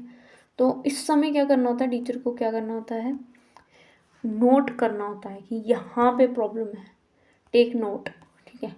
अब ये क्या है कि अब पता चल गया कि अब थेरेपी देने के लिए कौन आएगा, therapy and support for learning difficulty. अब जो लर्निंग डिफ़िकल्टीज बच्चे की पता चली है या फिर थेरेपी देनी है, तो वो कैसे देगा टीचर। तो थेरेपी मतलब होता है कि हेल्प, कि एक तरीके का बच्चे को हेल्प कैसे देगा टीचर, कौन सी थेरेपी। जैसे कि हमें कोई दर्द होती है किसी चीज़ की, तो हम थेरेपी लेते हैं, है ना। तो उससे हमारी जो प्रॉब्लम है वो थोड़ी कम होती है, कम, पूरी एरेडिकेट नहीं होती, पर हम उससे थोड़ी सी हेल्प अपनी ले सकते हैं लर्निंग डिफ़िकल्टीज को अपने साथ मेजर करने के लिए, ठीक है। तो जैसे कि हमें पता है कि भाई जैसे टीचर होता है, मेंटल हेल्थ प्रोफेशनल्स होते हैं, स्पेशलाइज्ड प्रोफेशनल्स होते हैं, जो कि क्या करते हैं, बच्चे की लर्निंग डिफ़िकल्टीज़ या फिर एकेडमिक कंसर्न के लिए क्या करते हैं, चेक करते हैं उनकी जो डिफ़िकल्टीज़ हैं, कहाँ पे वो डिफ़िकल्टी फेस कर रहा है बच्चा। तो क्या होता है कि हमें किसका सपोर्ट लेना चाहिए, पेरेंट्स का सपोर्ट लेना चाहिए, सो दैट कि बच्चे की जो लर्निंग डिफ़िकल्टीज़ है उसके साथ कैटर किया जाए, है ना। पर पेरेंट्स क्या करते हैं कि इसको इग्नोर कर देते हैं। उनको लगता है कि क्या होता है कि बच्चे की जो करियर है उस पर इम्पैक्ट पड़ेगा या फिर वो प्रॉब्लम होगी उसको। तो मतलब कि अगर हमें बच्चे की जो करियर बाद में इफ़ेक्ट हो, वो पहले ही अगर टीचर उसको बता देगा कि भाई इसको प्रॉब्लम है, इसकी हेल्प की ज़रूरत है, या फिर इसका आप हेल्प ले सकते हैं इसकी वीकनेस दूर करने के लिए, इनिशियल डेज में ही इसकी हेल्प कर दें, तो आपकी जो बाद में जो प्रॉब्लम होगी उसके लिए तो ज़्यादा मतलब आपको टेंशन नहीं लेनी पड़ेगी। तो कहने का मतलब है कि पेरेंट्स वरी कर सकते हैं कि बच्चे के अंदर ये डिफ़िकल्टीज़ आई हैं या फिर ये डिसेबिलिटी है। तो क्या करना चाहिए कि टीचर के साथ उनको कोप अप करना चाहिए, मेंटल हेल्थ प्रोफेशनल्स के साथ टच में रहना चाहिए, स्पेशलाइज्ड की क्या करनी चाहिए, मतलब कि वो गाइडेंस लेती रहनी चाहिए, कैसे हम उसके प्रॉब्लम के साथ कैटर कर सकते हैं। स्पेशलिस्ट होते हैं जो कि हमें बताते हैं कि हमें कैसे उसकी डिफ़िकल्टी के साथ कैटर करना है, स्पेशल चाइल्ड होते हैं जो। तो कुछ चीज़ें होती हैं जो टीचर क्या करते हैं, स्पेशलाइज्ड लर्निंग प्लान बनाते हैं, स्ट्रैटेजीज़ बनाते हैं, तरीके अपनाते हैं। जैसे कि हमें पता है individualised educational programmes. Individualised educational programmes वो प्रोग्राम्स होते हैं जिसमें टीचर क्या करता है, एक इंडिविजुअल के लिए या फिर नंबर ऑफ़ चिल्ड्रंस के लिए क्या करता है, सेट ऑफ इंस्ट्रक्शंस बनाता है, कंटेंट क्रिएट करता है, सो दैट कि उस बच्चे को जो वहाँ पे प्रॉब्लम आ रही है उसके रिलेटेड एड्स या फिर टीचिंग स्ट्रैटेजीज़ का इस्तेमाल करके वो उसकी जो वीकनेस है उसको कंप्लीट करता है, ख़त्म करता है, हेल्प करता है, उसकी स्ट्रेंथ को मजबूत करता है और उसकी वीकनेस के साथ अकोमोडेट करता है, मतलब कि हेल्प करता है उसके साथ, जो उसकी नीड है उसको एड्रेस करता है ना। तो टीचर क्या कर रहा है, स्ट्रैटेजी बनाता है, प्लान करता है, लेसन्स को स्पेशलाइज इंस्ट्रक्शंस डेवलप करता है ना। और बहुत सारे टीचर्स की मदद लेता है, प्रोफेशनल टीचर्स की मदद लेता है कि हमें क्या क्या करना चाहिए, बच्चे को ये प्रॉब्लम है, डिस्कस करना चाहिए, औरों के साथ डिस्कस करो, पेरेंट्स के साथ डिस्कस करो, हेल्थ कंसर्न के साथ डिस्कस करो। तो मतलब कि क्या होता है कि बच्चा क्या है, इतने सारे चैलेंजेस के साथ फेस कर रहा होता है अपनी प्रॉब्लम्स, कि उसको नहीं आ रहा है, ठीक है। तो बच्चा क्या होता है, फ्रस्ट्रेटेड होता है, दुखी होता है, एंगर होता है उसके दिमाग में, है ना, दिल में ऐसे एंगर होता है, वो स्ट्रेस से गुजर रहा होता है कि मुझे आ नहीं रहा है, मैं इतनी एक्सटेंसिवली मदद अपना ही मतलब माथापच्ची करता हूँ पर फिर भी मुझे नहीं आ रहा है, क्यों इतना, मतलब कि क्या करता है, प्रैक्टिस करता है, उसको ना एनजाइटी होती है, स्ट्रेस होता है, फ्रस्ट्रेटेड होता है, उसको बहुत ही ज़्यादा मतलब कि वो लो एस्टीम से क्या कर रहा होता है, गुजर रहा होता है। तो इस समय क्या होता है कि टीचर को उनकी बिहेवियर के साथ कैटर करना बहुत ही मुश्किल होता है, डिफ़िकल्ट होता है, ठीक है। इनकी लर्निंग को इम्प्रूव करना, उनके साथ समायोजन करना, मतलब कि एक तरीके का इमोशनल सपोर्ट उसको मिलना चाहिए बच्चे को, है ना। तो मतलब कि इतना एक्सटेंसिवली वो लर्न कर रहा है फिर भी उसके जो स्कोर हैं वो लो ही आ रहे हैं। तो मतलब एक्सपीरियंस करता है टीचर क्या, उसका एंगर, उसका स्ट्रेस, है ना। तो उसकी जो असाइनमेंट है उसको अंडरस्टैंड करना कि बच्चे को असाइनमेंट कैसे देना है, उसकी जो डिफ़िकल्टी है क्या उसको कैटर कर पा रही है, एंशियस ना हो जाए, you know beginning of each new school year. तो क्या होता है कि जब वो जो प्रॉब्लम लेके आ रहा है पिछले क्लास से वो अगली क्लास में भी ट्रेस होगा, तो ज़रूरत है कि टीचर को इनिशियल डेज़ में ही उसकी क्या कर सके, प्रॉब्लम्स को कैटर कर सके। अगर प्रॉब्लम मैथ्स में आ रही है, इंग्लिश में आ रही है, तो उसकी एक्स्ट्रा क्लासेस लगवा दो, उसकी बेसिक्स क्लियर कर दो। देखो जो बचपन में मैथ्स क्लियर नहीं होता तो फिर बड़े होके भी वो नहीं हो पाता है। तो कहने का मतलब है कि उसको एक्स्ट्रा क्लासेस की इनिशियल डेज़ में ही क्या कर दो, हेल्प कर दो, सो दैट कि उसकी जो फाउंडेशन है बच्चे की वो कंप्लीट हो। इसलिए बहुत सारे पैतरे अपनाए जाते हैं टीचर के द्वारा। तो एक तरीके का क्या है, इस समय क्या होता है, इमोशनल इश्यूज़ होते हैं। दीज इमोशनल इश्यूज़ जो होते हैं जैसे कि फ्रस्ट्रेशन होना, ऐसे मतलब एंजाइटी होना, डर होना, फियर होना, तो ये जो इश्यूज़ है वो फेस कर रहा होता है, वो उसकी जो हालत होती है ना लर्निंग की, मोटिवेशन की, वो बिल्कुल उसकी धजिया उड़ चुकी होती है। तो मतलब कि एक तरीके का क्या होता है कि इन्हीं सब इमोशनल कंसर्न को लेके उससे काउंसलर या फिर थेरेपिस्ट की ज़रूरत होती है, उसकी हेल्प लेनी चाहिए। ये क्या होते हैं कि आपसे सिर्फ बातचीत करते हैं, आपकी बात से क्या करते हैं, सोल्यूशन देने का प्रयास करते हैं। ये सिर्फ आपकी जो मतलब आपकी ही जो डिफ़िकल्टीज़ हैं उससे उसमें से ही सोल्यूशन दे देते हैं। तो मतलब कि एक तरीके का इमोशनल सपोर्ट अगर इनको मिल जाए कोई, या फिर इनको हेल्प करने वाला कोई मिल जाए। थेरेपिस्ट वो होते हैं जो कि इंडिविजुअल को हेल्प करते हैं उसकी डिफ़िकल्टी, डिसेबिलिटीज़ को के साथ। तो मेथड होते हैं हेल्प करने में, सपोर्ट करने में। Child can also learn effective coping mechanism, manage the difficulty resulting emotional issues. तो मतलब कि ये काउंसलर्स होते हैं, थेरेपिस्ट होते हैं, ये क्या करते हैं, मदद करते हैं बच्चे की कैसे कोप अप कैसे करना है अपनी फ्रस्ट्रेशन के साथ, अपनी डिफ़िकल्टीज़ के साथ। जैसे कि एग्ज़ाम जब आने वाला होता है तो हम कितना स्ट्रेस्ड हो जाते हैं, कितना एंजाइटी हो जाती है, क्योंकि हमने इतना कुछ रिवाइज प्रैक्टिस नहीं किया होता। फ्रस्ट्रेशन, फियर अंदर रहता ही है। तो क्या होता है कि इसके साथ कोप अप कैसे करना, ये एक काउंसलर या फिर थेरेपिस्ट बताते हैं। ऑक्यूपेशनल थेरेपी हेल्प करती है बच्चे की डिफ़िकल्टीज़ को रिमूव करने में। तो इसकी हेल्प ज़रूर लेनी चाहिए। मोटर स्किल्स जो होती हैं बच्चे की, लिखने में प्रॉब्लम आ रही है, बैलेंस नहीं हो पा रहा है, वो उसका फिसल जाता है, 2 लाइन्स दी गई हैं एक डब्बे में लिखना, वो बच्चे को नहीं आ पा रहा है। तो ये क्या होता है, ऑक्यूपेशनल थेरेपिस्ट होते हैं, वो आपके साथ ही रहते हैं, वो आपको हेल्प करते हैं। ठीक है, तो मतलब कि रीडिंग में, राइटिंग में, मैथ्स में, ये ऑक्यूपेशनल थेरेपिस्ट होते हैं। स्पीच थेरेपिस्ट वो थेरेपिस्ट होते हैं जो लैंग्वेज में सिखाते हैं, आपको रीडिंग करना सिखाते हैं, अंडरस्टैंड करना सिखाते हैं, कम्युनिकेट करवाते हैं, कन्वर्सेशन करवाते हैं बच्चों के बीच में। सोशल सिचुएशन में आपको कैसे बात करनी है, 2 बच्चों के बीच में कन्वर्सेशन करवा देंगे, आपस में बातचीत करवा देंगे, सो दैट कि उनकी जो रियल लाइफ में जो कम्युनिकेशन करना है सोशल सिचुएशन में वो कर पाए। तो इस तरह से काउंसलिंग के थ्रू क्या करते हैं, टीन्स को अवेयर करते हैं उसकी डिफ़िकल्टीज़ के थ्रू, है ना। और मतलब थेरेपी ग्रुप होते हैं, थेरेपी ग्रुप जो मतलब कि बच्चे को या फिर अडल्ट को क्या करते हैं, थेरेपी देते हैं, सपोर्ट प्रोवाइड करते हैं। प्ले थेरेपी होती है, प्ले से बच्चे की जो कैजुअल सेटिंग होती है, प्ले मतलब कि एक तरीके का प्ले में हम कोई चीज़ को सीख लेते हैं, उसमें कोई फ्रस्ट्रेशन नहीं होती, कोई स्ट्रेस नहीं होता, कोई टेंशन नहीं होती, कोई आपको घिसाई नहीं करनी है, आपको प्ले में ही आपको लर्निंग करवाते हैं, इंटरेक्शन करवाते हैं बच्चों के बीच में, ताकि बच्चे का जो है वो मतलब एंजाइटी लेवल है वो कम हो। ठीक है, तो जैसे कि कोई मतलब कि अगर आपको स्टेज में बिठा दिया जाए, ठीक है, और बोला जाए कि अभी आपकी बारी आने वाली है, ठीक है, तो आपको सब देख रहे हैं, तो आपका एंजाइटी लेवल बढ़ जाएगा। ठीक है, पर जब अगर आप आपस में बातचीत करोगे, कॉन्वर्जेशन ऐसे फालतू के जोक्स मारोगे आप, ठीक है, बातचीत ऐसे करोगे, लोकल बात करोगे, है ना, क्या खाना खाया, ऐसे कुछ मतलब नॉर्मल कैजुअल सेटिंग कर दोगे ना, तो आपको ये फियर ऑफ डर नहीं लगेगा कि कहाँ पे आ गए हम लोग, कौन सी स्टेज पे आ गए, नहीं। तो मतलब ये तरीके का क्या होता है कि नॉर्मल इन्वॉल्वमेंट करने से क्या होता है, फियर जो होता है वो ख़त्म हो जाता है।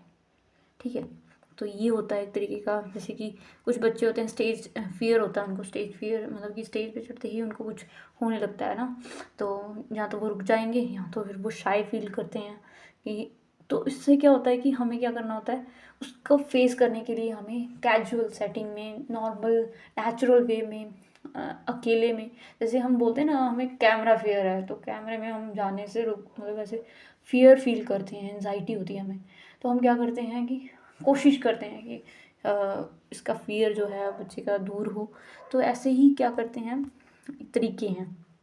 तो अब समझ में आ गया कि डायग्नोस कैसे करना है बच्चे की कैपेबिलिटीज़ को, कैसे रेफ़र करना है थेरेपिस्ट्स को, कैसे इंक्लूड करना है अपनी लैंग्वेज को डायग्नोस करने के लिए। तो अब बात आती है, अब जैसे ही हमारी डायग्नोस टीचिंग हो गई है, ठीक है, डायग्नोस हो चुका है बच्चे का जो भी प्रॉब्लम है, टीचर का काम है डायग्नोस करना, गलतियाँ निकालना, ठीक है, चेकिंग करते रहना, एवेलुएट करते रहना। ठीक है, तो अब समझ में आया ना कि वैल्यूएशन की वजह से क्या होता है, मतलब कि वैल्यूएशन क्यों इम्पॉर्टेंट है। हमारी ही रिफाइनमेंट होती है। एजुकेशन जो हम ले रहे होते हैं इतने सालों तक, 10 साल डेकेड्स लगाते हैं, उससे साथ हमारी बॉडी भी चेंज हो रही होती है समय के साथ। तो जो फेजेस है लर्निंग के, उसमें हम रिफाइन हो रहे होते हैं। तो that means that education learn us, मतलब कि हमें वो शेप करती है, हमारी पर्सनैलिटी को, ओवरऑल पर्सनैलिटी को शेप करती है। तो डायग्नोस्टिक टीचिंग यही होती है जिसमें लर्नर की जो भी डिफ़िकल्टीज़ है सब्जेक्ट से रिलेटेड उसको डायग्नोस किया जाता है। ठीक, अब बात आती है कि हम डायग्नोस हो गया कि प्रॉब्लम आ गई है और पता चल गया है टीचर को कि क्या प्रॉब्लम है। अब क्या करेगा टीचर? रेमेडी तैयार करेगा। ठीक है, दो प्रकार से रेमेडी तैयार होती है। पहला तो या तो वो जो उसके हैंड में है, टीचर के हाथ में है कि हाँ वो अपने ही तरीके से क्या कर सकता है, इसको कैटर कर सकता है।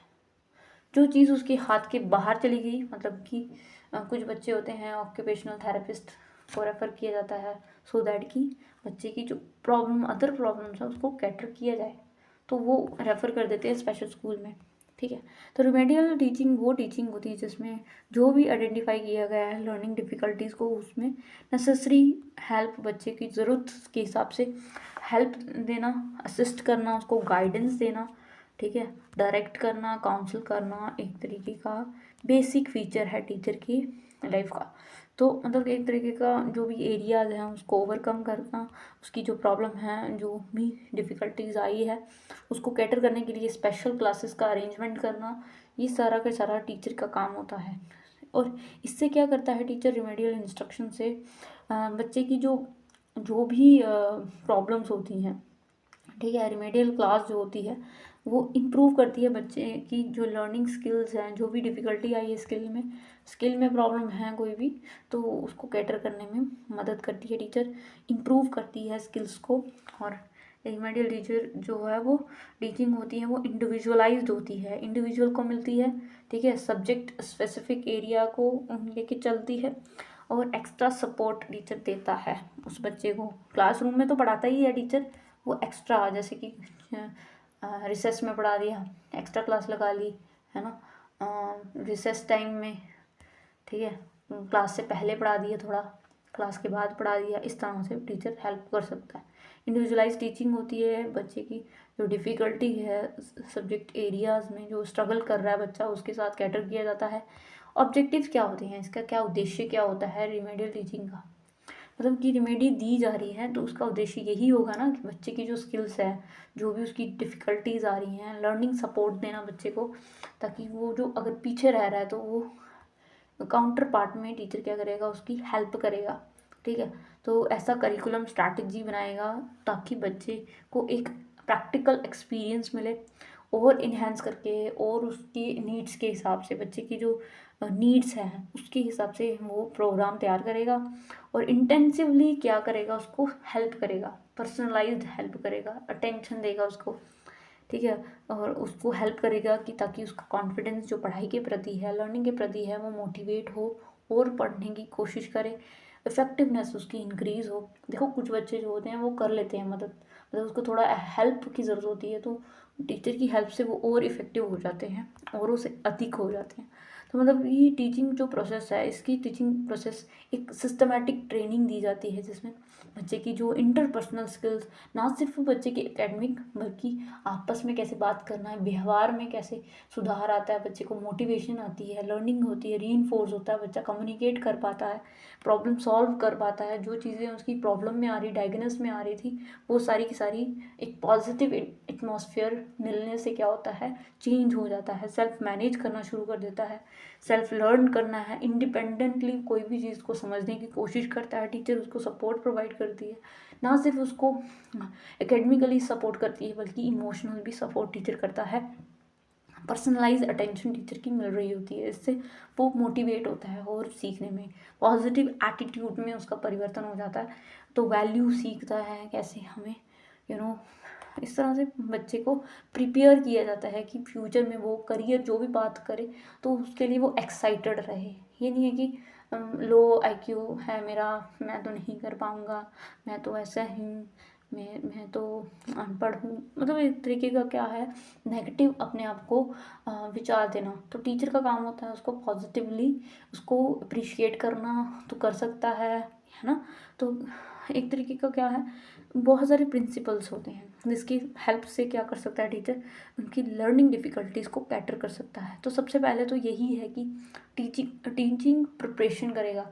अब पता चल गया है कि बच्चे को लर्निंग डिसेबिलिटी है, क्या लिखने में प्रॉब्लम आती है, तो बच्चे के हिसाब से वो क्या करेगा, एक सेट ऑफ प्रिपरेशन करेगा। जैसे हम लेसन प्लान करते हैं नॉर्मल क्लासरूम में, वैसे ही यहाँ पे एक लेसन प्रिपरेशन होगा जिसमें उसकी लर्निंग राइटिंग के से रिलेटेड प्रॉब्लम है ना, तो बहुत सारी एक्सरसाइजेज होगी, बहुत सारे एड्स का इस्तेमाल करेगा, बहुत सारी एक्टिविटीज़ का इस्तेमाल करेगा। उसमें कौन कौन सी एक्टिविटी, अप्रोप्रिएट एक्टिविटी उसमें इंडल्ज करेगा उस लेसन प्लान में। तो टीचिंग प्रिपरेशन होता है कि डाइवर्सिफाई लर्नर्स होते हैं। हर बच्चे को लेक्चर के मेथड से समझ में नहीं आता, कुछ बच्चों को पिक्चर देख के, कुछ बच्चों को करके, कुछ बच्चों को रोल प्ले करके, कुछ बच्चों को रीडिंग खुद से करके, है ना। तो हर बच्चे का अलग नीड्स है, ठीक है। तो नीड के हिसाब से क्या करेगा, वो अप्रोप्रिएट डिज़ाइन करेगा अपनी टीचिंग प्लान्स का। अब वो उसको पता चल गया कि इस बच्चे को प्रॉब्लम है, तो वो उसके हिसाब से करेगा, उसको क्या पसंद है, तो ऐसा एक्सपेरिमेंट करके देखेगा। डिवाइस वेरियस लर्निंग एक्टिविटी, तो उसमें अगर सिखाने के लिए वो सारे हथकंडे अपनाएगा। सारे हथकंडे मतलब कि एक्टिविटी, कि कौन सी एक्टिविटी अप्रोप्रिएट रहेगी इस स्किल को सीखने के लिए। अब राइटिंग सिखानी है तो राइटिंग में बहुत सारी उसकी कॉपीज़ की ज़रूरत होगी, बहुत सारी वेरियस प्लेटफॉर्म से वो सर्च कर सकता है, वेबसाइट्स कौन कौन सी हैं जिसमें राइटिंग स्किल्स को डेवलप करने की बात हो रही है, या फिर स्पीकिंग की बात होगी तो बहुत सारी वेबसाइट्स होती हैं, सोशल मीडिया, लाइव मोचा या फिर सजेस्टोपीडिया। इस तरीके से क्या करेगा, वो इसकी मदद लेगा। तो series of relevant and simple teaching activities के थ्रू, कॉम्प्लेक्स नहीं होनी चाहिए, बच्चे को इजीली इंस्ट्रक्ट करना चाहिए। बच्चे series of learning diversify activities होनी चाहिए जो कि डिवाइस करेगा कौन, टीचर। फिर क्या करेगा कि इसके बाद डिज़ाइन मीनिंगफुल लर्निंग सिचुएशन। अब इसके बाद उसने बहुत सारी एक्टिविटी करवाई। अब बच्चे को गेम्स के थ्रू, एक्टिविटीज़ के थ्रू, पर्सनल एक्सपीरियंस के थ्रू क्या करेगा, उसको स्टिमुलेट करेगा, उसको उत्साहवर्धन करेगा उसका, कि तुम कर सकते हो, ठीक है, तुम्हें आता है, तुम बताओ, उसमें पार्टिसिपेट करो। तो ये मीनिंगफुल लर्निंग होती है जिसमें बच्चा खुद एक्टिव है।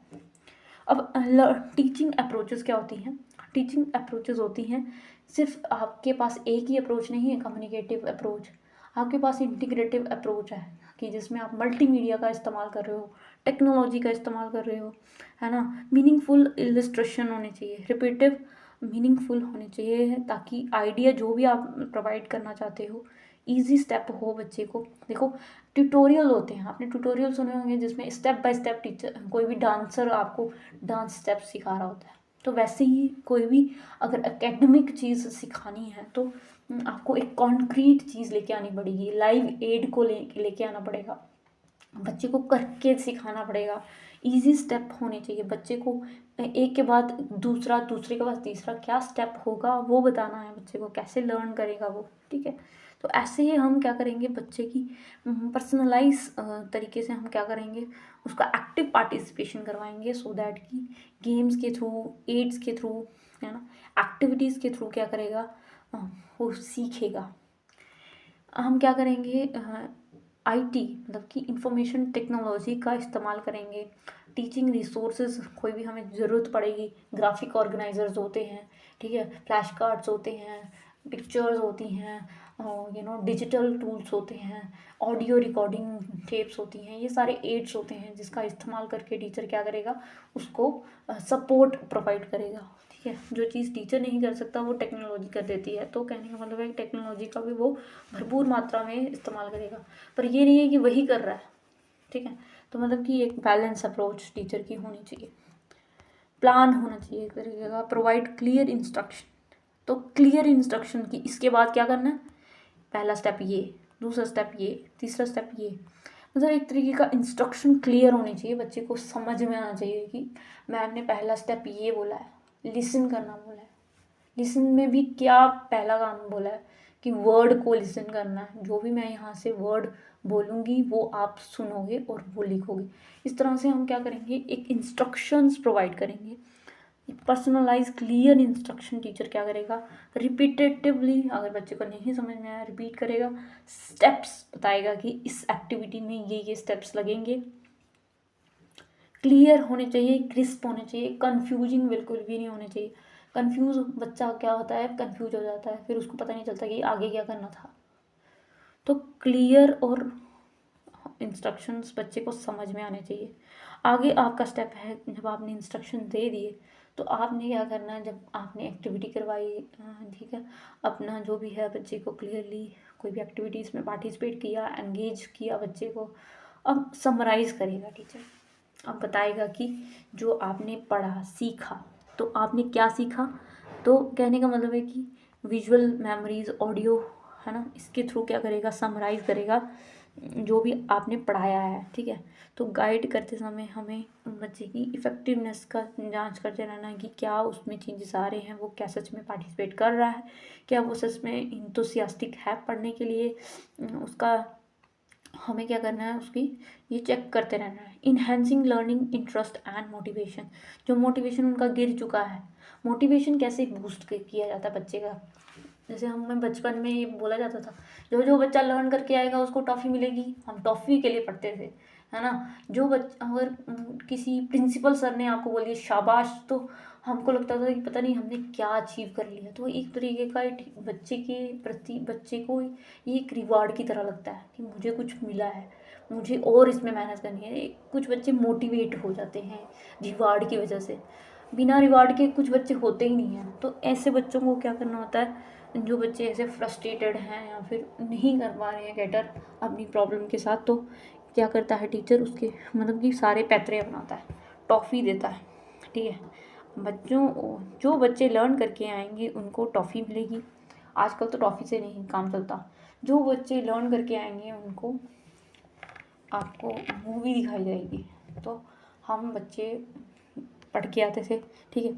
तो हमारे लिए ये एक तरीके की इंटरेस्ट को डेवलप करने के लिए पढ़ाई के प्रति हमारी संडे को हमें मूवी दिखाई जाती थी, कोई भी इंस्पिरेशनल मूवी वो दिखाई जाती थी। ये एक तरीके का क्या है, इंटरेस्ट पैदा करना किसी भी लर्निंग के प्रति, ठीक है। रिवार्ड भी थोड़ा रिलेटेबल होना चाहिए, ताकि बच्चे, चाहे रिवार्डिंग में जो बच्चे को आपने बोल दिया कि आप बहुत अच्छा प्रैक्टिस कर रहे हो, आप बहुत अच्छे से रिवार्ड को हम क्या कर सकते हैं, स्टिमुलेट कर सकते हैं बच्चे की इंटरेस्ट को। इनकरेज पीपल एक्टिव पार्टिसिपेशन, जो भी एक्टिविटी टीचर करवा रहा है उसमें उसका भाग होना चाहिए। पेरिफेरल एरिया में, ठीक है, सब बच्चों को मौका मिले, आस्क क्वेश्चन, बच्चे आस्क कर पाएँ क्वेश्चंस जो भी उनको लगता है, ठीक है। उनके लर्निंग एक्सपीरियंस बच्चे को अच्छा दो, ताकि वो बच्चा उसमें पार्टिसिपेट हो, पैसिवली वो बस सुनता ही ना जाए, उसमें पार्टिसिपेट करे, ठीक है। जैसे कि यहाँ पे यूट्यूब पे आप डालते हो, तो यहाँ पे आप जो लिसन कर रहे हो वो बस आप सुनते नहीं रहोगे ना, आपने पार्टिसिपेट करना है इस लेक्चर में कि आपको कैसा लगा ये लेक्चर, कहाँ पे त्रुटि हुई, कहाँ पे गलती हुई, कितना स्लो बोल रहा है, किस में चेंज करने की ज़रूरत है। तो आप इस तरह से कमेंट करके अपना एक्टिव पार्टिसिपेशन कर सकते हो। तो वैसे ही मतलब कि बच्चे को भी हमें क्या करना है, उसमें पार्टिसिपेट करवाना है, इनकरेज करना है कि भाई पार्टिसिपेट करो, ठीक है। फोकस ऑन लर्निंग प्रोसेस, ज़्यादा से ज़्यादा लर्निंग होनी चाहिए, फालतू बकवास नहीं होना चाहिए। जो भी टीचर लर्निंग एक्सपीरियंस दे रहा है उसमें हर बच्चे को मतलब प्रॉफिट होना चाहिए, इसलिए तो उनको मतलब रेमेडियल टीचिंग दी जा रही है। बच्चा प्रैक्टिस कर पाए, थिंक कर पाए, लर्न कर पाए जो भी उसको सिखाया जा रहा है, ठीक है। उसको असिस्टेंस मिलनी चाहिए, अप्रोप्रिएट असिस्टेंस मिलनी चाहिए, जो प्रॉब्लम है उसके रिलेटेड ही मिलनी चाहिए। फीडबैक उसको टाइमली मिलता रहे कि तुम यहाँ पे इम्प्रूव कर रहे हो, यहाँ पे तुम्हारी अभी भी प्रॉब्लम है, ऐसे प्रैक्टिस करोगे तो ऐसा होगा। इस तरह से टीचर क्या करता है, उसकी टाइमली उसको बताता रहता है। Show concern for the performance of, concerning होना चाहिए टीचर को हमेशा। तो ये तो होता है इमोशनल सपोर्ट। कोई भी बच्चा ना सीख के नहीं आया होता है कोई भी चीज़, तो उसको एक सपोर्ट की ज़रूरत होती है। तो सपोर्ट वो है, वो कौन देगा, टीचर देगा। टीचर बोलेगा कि हाँ हाँ तू कर सकता है, वही मोटिवेशन। तो कहने का मतलब है कि लंच टाइम, रिसेस टाइम, अगर बच्चे को नहीं समझ में आ रहा है, थोड़ा प्रॉब्लम है, तो वो जो भी लर्निंग डिफ़िकल्टीज आ रही है टीचर से आके पूछ सकता है, ठीक है। तो इस तरह से हम रिमेडियल टीचिंग देते हैं। ये कुछ स्टेप्स थे जिसमें कंसर्न दिखाना बच्चों के प्रति, बच्चों की लर्निंग आउटकम्स आने चाहिए, हाँ एक्टिव पार्टिसिपेशन होनी चाहिए, मोटिवेशन प्रोवाइड करो, मेन पॉइंट समराइज़ करो, क्या ज़रूरत है, क्लियर इंस्ट्रक्शन दो, है ना।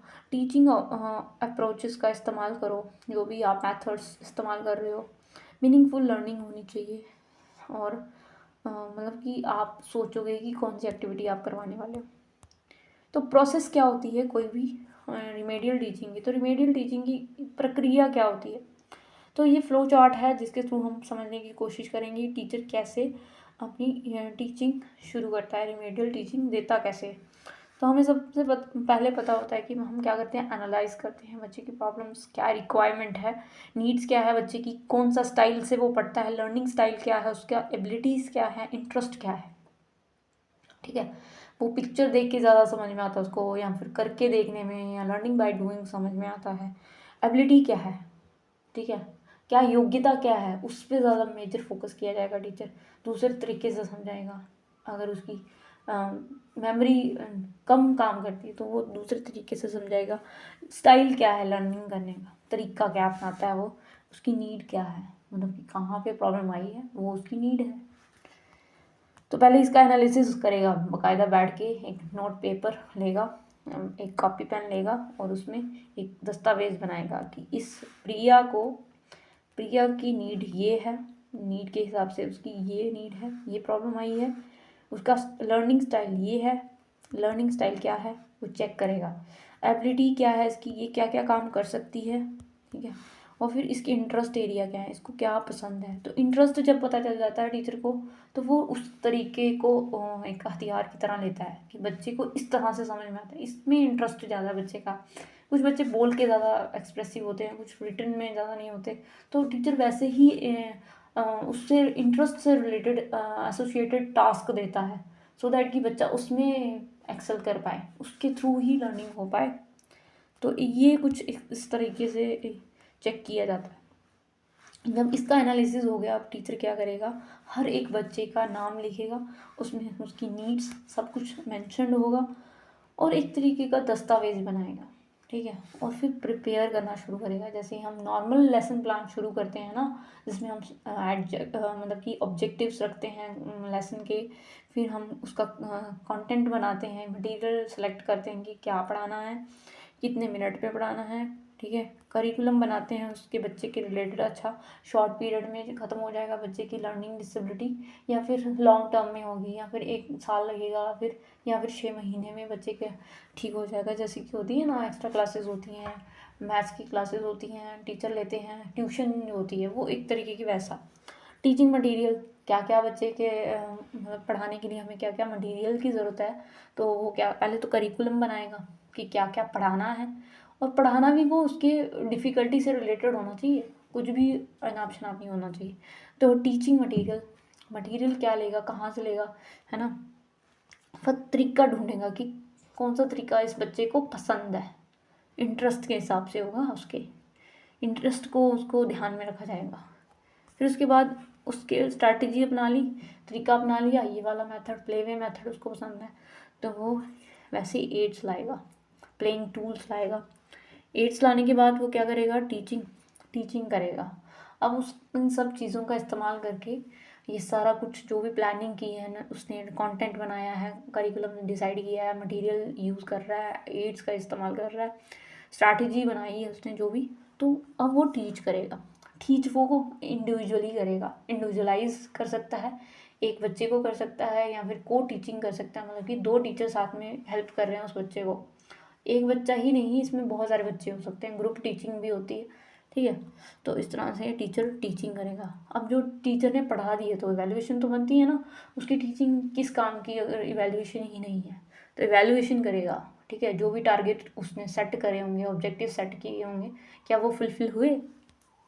तो इस तरह से जो है वो क्या होता है, प्रोसेस होती है रिमेडियल टीचिंग की। तो यहाँ पे हम देख लेंगे, एनालाइज द पीपल, कौन कौन से बच्चे में प्रॉब्लम है, और ठीक है प्लान करेंगे, फिर से उसके जो रिमेडियल टीचिंग है उसके लिए प्लानिंग होगी, इंस्ट्रक्शनल डिवाइसेस का इस्तेमाल करके, और फिर हम उसकी रिक्वायरमेंट्स क्या है, नीड्स क्या हैं, एंड एबिलिटी, कौन सी एबिलिटीज़ उसके अंदर है, स्टाइल क्या है उसका सीखने का, इंटरेस्ट क्या है, वो हम चेक करेंगे। फिर टीचर ने ऑब्जेक्टिव सेट कर, सेटिंग टीचिंग ऑब्जेक्टिव्स, फिर करिकुलम को अडेप्ट करेगा और टीचिंग मटेरियल को अडेप्ट करेगा। ये सब प्लानिंग कर रहा है, वो प्रिपरेशन कर रहा है बिफोर इम्पार्टिंग द इंस्ट्रक्शन। तो अप्रोप्रिएट टीचिंग स्ट्रैटेजीज़ का इस्तेमाल करेगा। कुछ भी अनरिलेटेबल नहीं होना चाहिए। जो भी लेसन प्लान पढ़ाया जा रहा है, जो भी सिखाया जा रहा है, जो भी रिमेडियल दी जा रही है, वो टू द पॉइंट होना चाहिए, टू द टॉपिक होना चाहिए रिलेटेड। और फिर कलेक्ट करेगा बहुत सारा मटेरियल, चाहे वो वीडियो के रूप में हो, चाहे वो ऑडियो के रूप में हो। टीचिंग ग्रुप, चाहे फिर वो क्या करेगा, टीचिंग करेगा। ग्रुप में कर सकता है, इंडिविजुअली कर सकता है, और को टीचिंग में कर सकता है, जिसमें 2 टीचर्स पढ़ा रहे हैं, ठीक है। फिर इवैल्यूएशन करेगा, ऑब्जर्वेशन करेगा, कितना बच्चे में बदलाव आया है। अब इसमें जो है वो ऑब्स्टेकल्स के साथ बच्चे की लर्निंग एबिलिटीज़ को चेक कर रहा है, और कितने टारगेट जो है वो अचीव किए हैं बच्चे ने। तो मतलब कि इस तरह से जो है वो प्रोसेस होती है किसकी, रिमेडियल की। तो करिकुलम अडेप्शन की जाएगी, इजी टू अचीव। ऐसा करिकुलम अडेप्ट करो, ऐसे ऑब्जेक्टिव्स अडेप्ट करो कि जो भी बच्चे के लिए डिसाइड किया जा रहा है वो इजी हो अचीव करने में। कुछ भी इनरिलेटेबल, अनअप्रोप्रिएट नहीं होने चाहिए, ठीक है। तो मतलब कि टेक्स्ट बुक का जो कंटेंट ले आए आप, है ना, करिकुलम जो आपने स्कूल ने जो सुझाया है वही पूरा पढ़ाने लग गए, वो सब नहीं होगा। टीचर स्पेशलाइज्ड करिकुलम डिसाइड करेगा, ठीक है। इसमें कुछ भी वो जो है सेम करिकुलम स्कूल का या फिर टेक्स्ट बुक जो है उसी का इस्तेमाल कर रहा है, नहीं। तो फिर क्या रिमेडियल टीचिंग दे रहे हो आप स्पेसिफिक नीड जो बच्चे की है उस पर ध्यान दोगे ना। तो मतलब कि कोर जो लर्निंग है वही जो जिसमें उसको प्रॉब्लम आ रही है उसको ही क्या कर रहे हो, सेलेक्ट करके अप्रोप्रिएट टीचिंग दोगे। रिकमेंडेशन, फ्लेक्सिबिलिटी होनी चाहिए, जो भी आप एक्टिविटीज़ करवा रहे हो, जो भी लर्निंग दे रहे हो उसमें फ्लेक्सिबिलिटी होनी चाहिए, बहुत ही इंपॉर्टेंट है। ये नहीं है कि फिक्स रिजिड टाइम पीरियड में आपको पढ़ाना है, एक ही मेथड को अपनाया हुआ है, ये सब नहीं होना चाहिए। रिजिडिटी नहीं होगी तो वो बच्चा पढ़ ही नहीं पाएगा। Good use of teaching material, बहुत सारा मटेरियल है, रिसोर्सेज है, बहुत तरीके हैं, पैतरे हैं, वो अपना सकता है टीचर, ठीक है। तो टीचर गुड यूज़ कर सकता है, आजकल मटेरियल की कोई कमी नहीं है। टेक्स्ट बुक को ना ही यूज़ करें, ठीक है। टेक्स्ट बुक को बस इतना इस्तेमाल कर सकता है कि ये चीज़ आ गई बच्चे को, ये चीज़ नहीं आती, सप्लीमेंट्री के रूप में कर सकता है, बच्चा भी यूज़ कर सकता है। मार्केट में बहुत सारे रेफरेंस मटेरियल आते हैं जो हम एनसीईआरटी बुक्स में हमें समझ में नहीं आते, तो हमें रेफरेंस बुक से पता चलता है बहुत सारी चीज़ें। तो दे में also design material different standards के, है ना। मटीरियल इंटरनेट से ले सकते हैं, न्यूज़पेपर से बहुत सारा, है ना, तड़का मैगजीन्स होती हैं जिसमें पिक्चर्स होती हैं, बच्चे को इंटरेस्ट आता है, रेफरेंस बुक्स होती हैं, एजुकेशनल डिपार्टमेंट के थ्रू ये सब कुछ क्या होता है, अलॉटेड होता है, अलॉट किया जाता है, अलॉटेड जो भी है। टीचर को हेल्प करता है कि कैसे पढ़ाना है, इंटरेस्ट कैसे डेवलप करना है बच्चे के अंदर, है ना। ये सारे के सारे तरीके जो है वो टीचर को सुझाए जाते हैं ताकि बच्चे की जो लर्निंग है वो बनी रहे, इफ़ेक्टिवनेस उसकी इंजॉय वो करता रहे। होमवर्क पॉलिसीज़, ज़्यादा वर्क हमें नहीं देना चाहिए, उसकी नीड्स के हिसाब से, उसकी लेवल के हिसाब से ही हम उसको होमवर्क दें। होमवर्क बिल्कुल वैसा होना चाहिए जिसमें उसके ऑब्जेक्टिव्स क्लियरली कैटर हो रहे हों, ये नहीं है कि इनअप्रोप्रिएट कुछ भी दे दिया, ठीक है। वो सारे असाइनमेंट दो जो बच्चा कर पाए, ठीक है, ऐसा कुछ भी अनऑप्शन आप मत दो, ठीक है। होमवर्क ऐसे दो तो जिसमें बच्चा क्रिएट कर पाए, कुछ अपनी बुद्धि का इस्तेमाल कर पाए, सेल्फ लर्निंग हो, कोलैबोरेट कर पाए, डिफरेंट ग्रेट वैराइटीज़ ऑफ जो होते हैं मटेरियल उसका इस्तेमाल कर पाए। तो होमवर्क जो है वो बच्चे को जो क्लास में पढ़ाया गया है, टीचर ने जो क्लास में रिमेडियल क्लास में जो पढ़ाया गया है उसी को ही दिया जाना चाहिए, कुछ भी नहीं होना चाहिए इधर उधर का, है ना। सिंपल होना चाहिए, प्रॉपर इंस्ट्रक्शन स्टेप्स होने चाहिए कि कैसे करना है। अप्रोप्रिएट अमाउंट ऑफ वर्क, मतलब कि ऐसा नहीं है कि 5 दिन का काम 1 दिन में दे दिया तो फिर ये बच्चा नहीं कर पाएगा और अनइंटरेस्टिंग होता है। ठीक है, इनफेक्टिव मैकेनिकल ड्रिल्स, बार बार वही चीज़ सिखाया जा रहा है, बोर्डम फील होता है कुछ बच्चों को, तो वो अवॉइड ही करें तो सही रहेगा।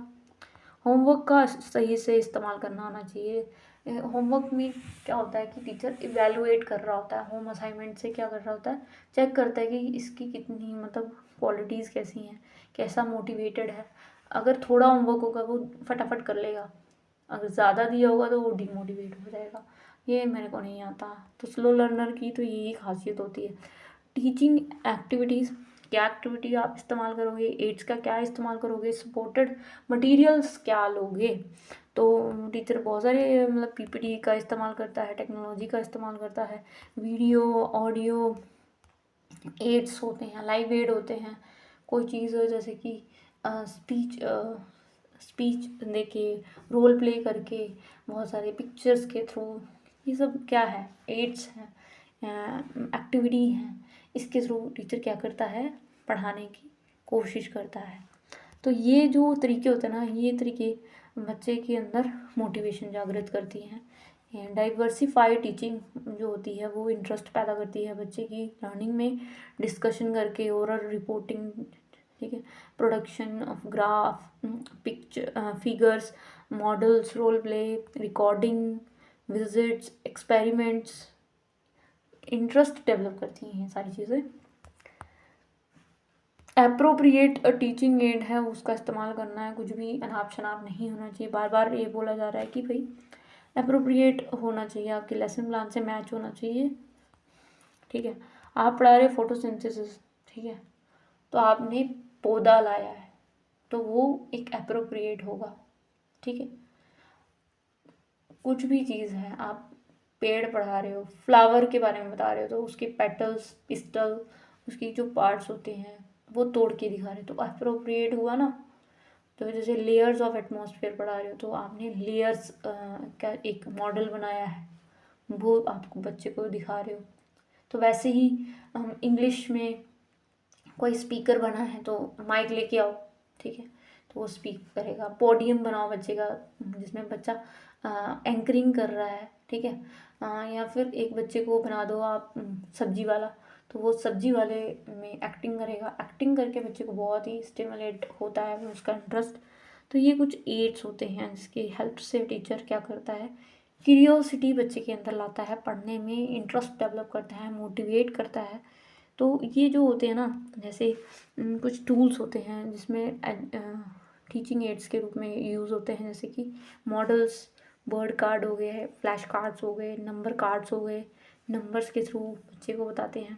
ऑडियो विजुअल्स होते हैं जैसे कि टेप टेप रिकॉर्डर हो गया, सीडी हो गई, डीवीडी हो गया, है ना, हेडसेट हो गया, हेडसेट भी बना देते हैं।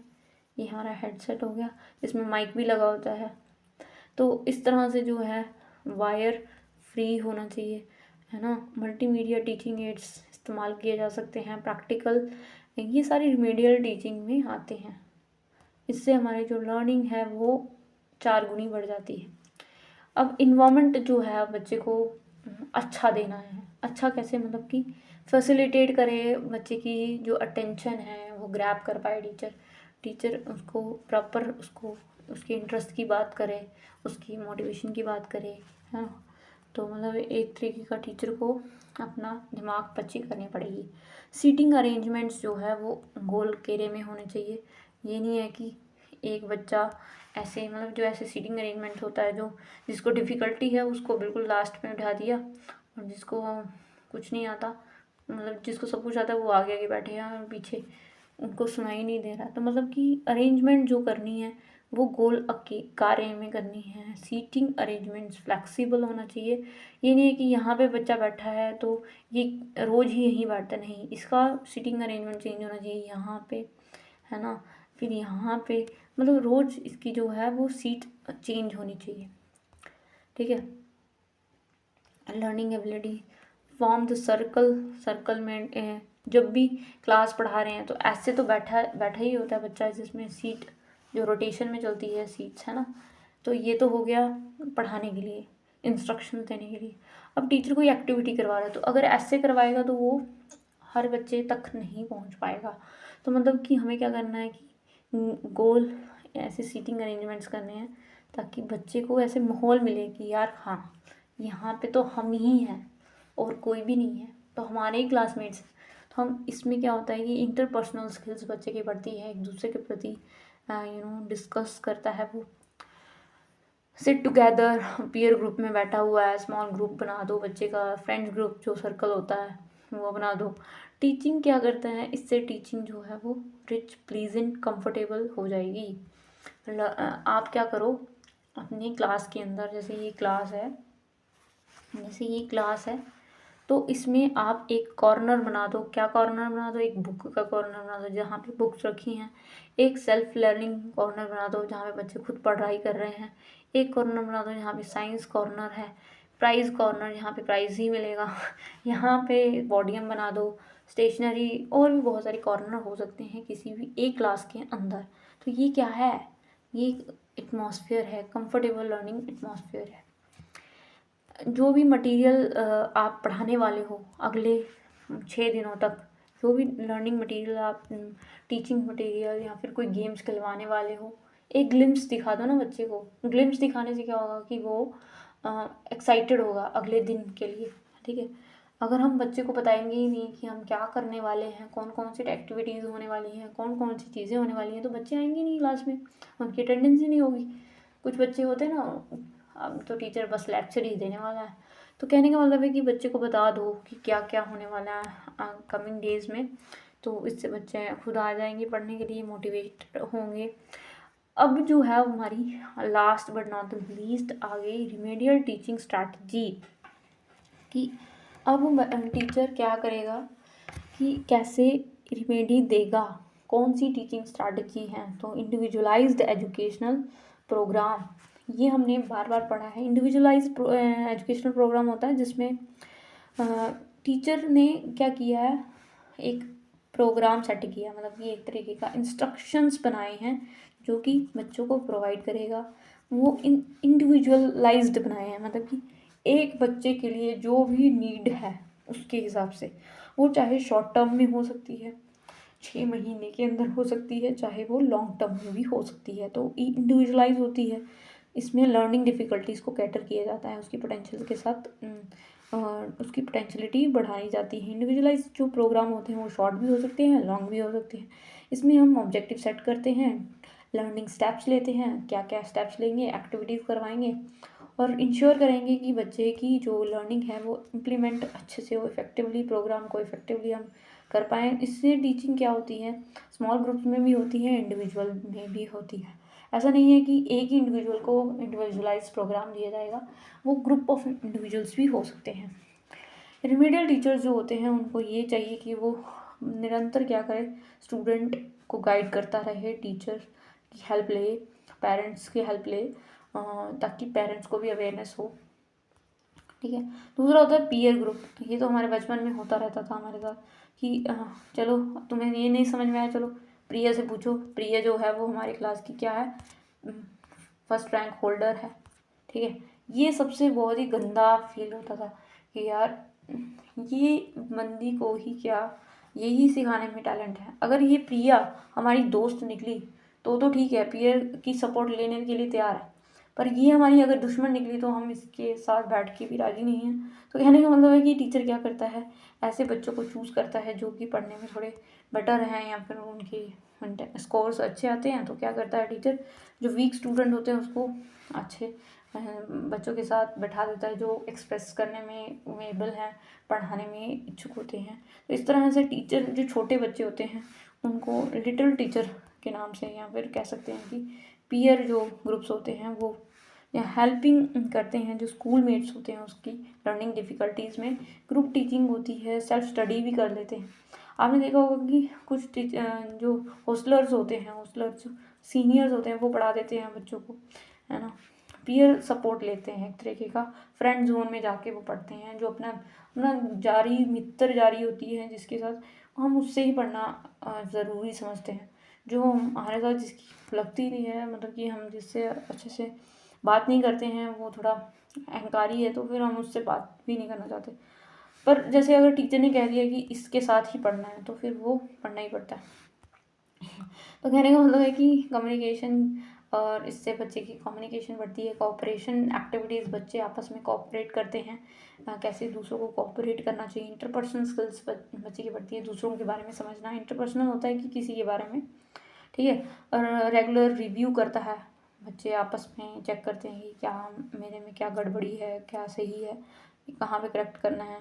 हायर ग्रेड सूटेबल, मतलब कि generally speaking this programme suitable for higher grades, मतलब कि ये जो प्रोग्राम है ना पीयर असिस्टिव, ये छोटे बच्चों में नहीं एप्लीकेबल हो सकता, हाई ग्रेड्स में होता है। जो सेकेंडरी वाले बच्चे होते हैं उनमें ये एप्लीकेबल हो सकता है। रिवार्ड स्कीम तो हमने बार बार पढ़ा कि बच्चे को वर्बली क्या करो, है पॉजिटिव इफेक्ट पड़ता है, टीचर का मोटिवेशन देने में हेल्प करता है। हमें क्या करना चाहिए, उन्हें टाइमली उनको मोटिवेट करते रहना चाहिए। ज़्यादा रीइंफोर्समेंट भी अच्छी नहीं होती, ज़्यादा गुड परफॉर्मेंस अगर उसने किया है तो उसको रीइंफोर्स किया जाना चाहिए। उसके बिहेवियर को बार बार वो दोहराएगा। कोई भी चीज़ उसने अच्छी की है ना, तो उसको रीइंफोर्स करो। Wow, you well done, you did well in writing, तुमने अच्छा किया लिखने में।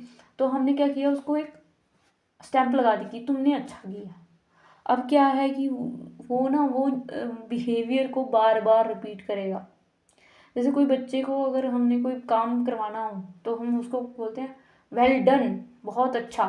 तो अगली बार वो काम करेगा ना फिर से वही, तो वो बार बार रिपीट करेगा। वो बोलेगा कि मैं तो इसमें परफेक्ट हूँ, तो मैं तो ये बार बार करूँगा, ठीक है। तो इस तरह से नो मैटर कैसा भी रिवार्ड आपने दिया है, चाहे वो वर्बल हो, चाहे वो कोई थिंग्स हो, कोई चीज़ हो, ठीक है, तो इससे क्या होता है, बच्चे की इंटरेस्ट बढ़ता है, उसका लर्निंग के प्रति जो है वो रुझान बढ़ता है। सेंस ऑफ सेटिस्फेक्शन आती है कि यार मैं कुछ अचीव कर पाया, तालियां बजती हैं उसके लिए, ठीक है। तो कहने का मतलब है कि टीचर को ये चाहिए होता है कि ज़्यादा वर्बल क्या करे, उसको अप्रिशिएट करे, सेट क्लियर्स करे कि स्पेसिफिक टारगेट्स अगर अचीव हो रहे हैं बच्चे के, कुछ चीज़ें जो कर रहा था वो मेहनत इतने दिनों से वो अचीव हो गए, तो क्या करना है, उसको शाबाशी देनी है, क्लैप, है ना। क्लैप के साथ साथ बहुत सारे बच्चों में उनका नाम अनाउंस करो कि ये बच्चे इतना मतलब कोशिश कर रहे हैं, इसने इतने ऑब्जेक्टिव्स क्लियर कर पाए। इनको डाइवर्सिफाइड रिवॉर्ड्स दे दो, वर्बल हो सकता है, प्राइज़ हो सकता है ना। उसको ये क्या होता है प्राइज़ वगैरह, ये प्राइज़ मेडल्स सोने का तो नहीं होता, ठीक है। जो भी मेडल्स उनको मिलता है वो कोई सोने का तो होता नहीं है, ठीक है। तो ये क्या है, एक तरीके का उनको मोटिवेशन दी जा रही है कि और अच्छा करो, और अच्छा करो, ठीक है।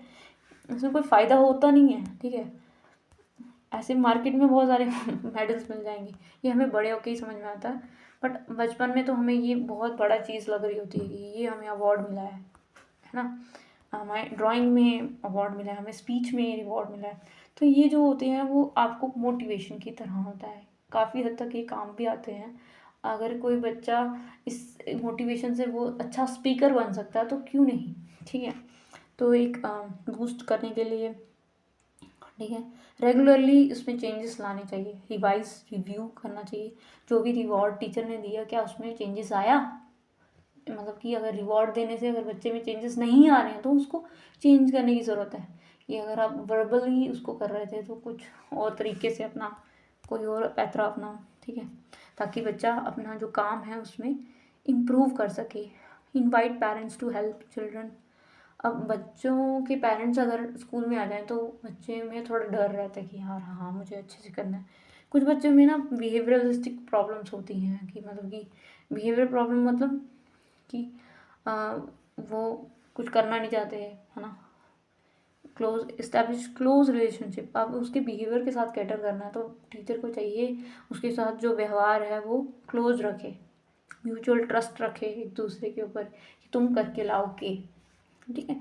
उसको ध्यान से सुने, जो भी वो बोल रहा है उसकी बात को सुने, तो बच्चे को थोड़ा सेंस ऑफ ट्रस्ट आता है टीचर के ऊपर कि हाँ ये टीचर मेरे बारे में सोच रहा है, ठीक है, मेरे बारे में सोच रहा है।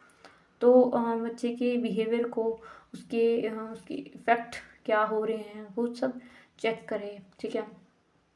क्लोज कांटेक्ट बनाए रखे, क्लोज रिलेशन रखे पेरेंट्स के साथ भी, ताकि पेरेंट्स के सामने वो कैसा बिहेवियर है उसका, स्कूल में कैसा है, कैसा वो सच में अपनी प्रॉब्लम के साथ सच में वो सुधरना चाहता है या नहीं सुधरना चाहता है ना।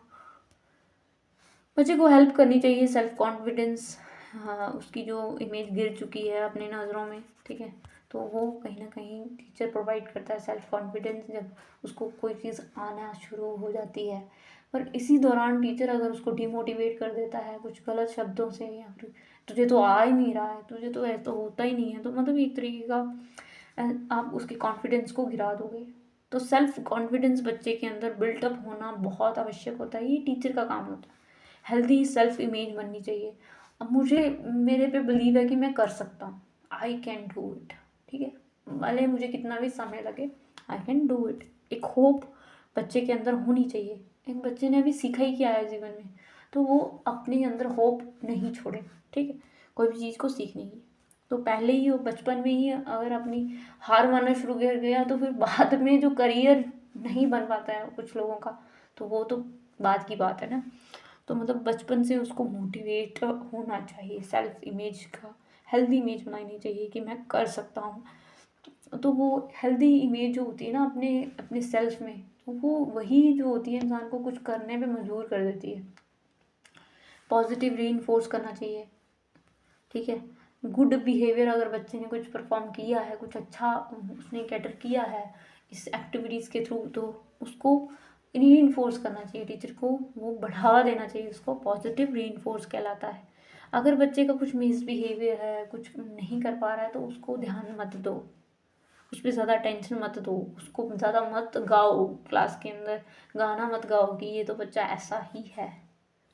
अगर गाना गाएंगे तो उससे क्या होगा कि बच्चा उसको डीमोटिवेशन भी हो सकती है, तो उसको सप्रेस कर दो।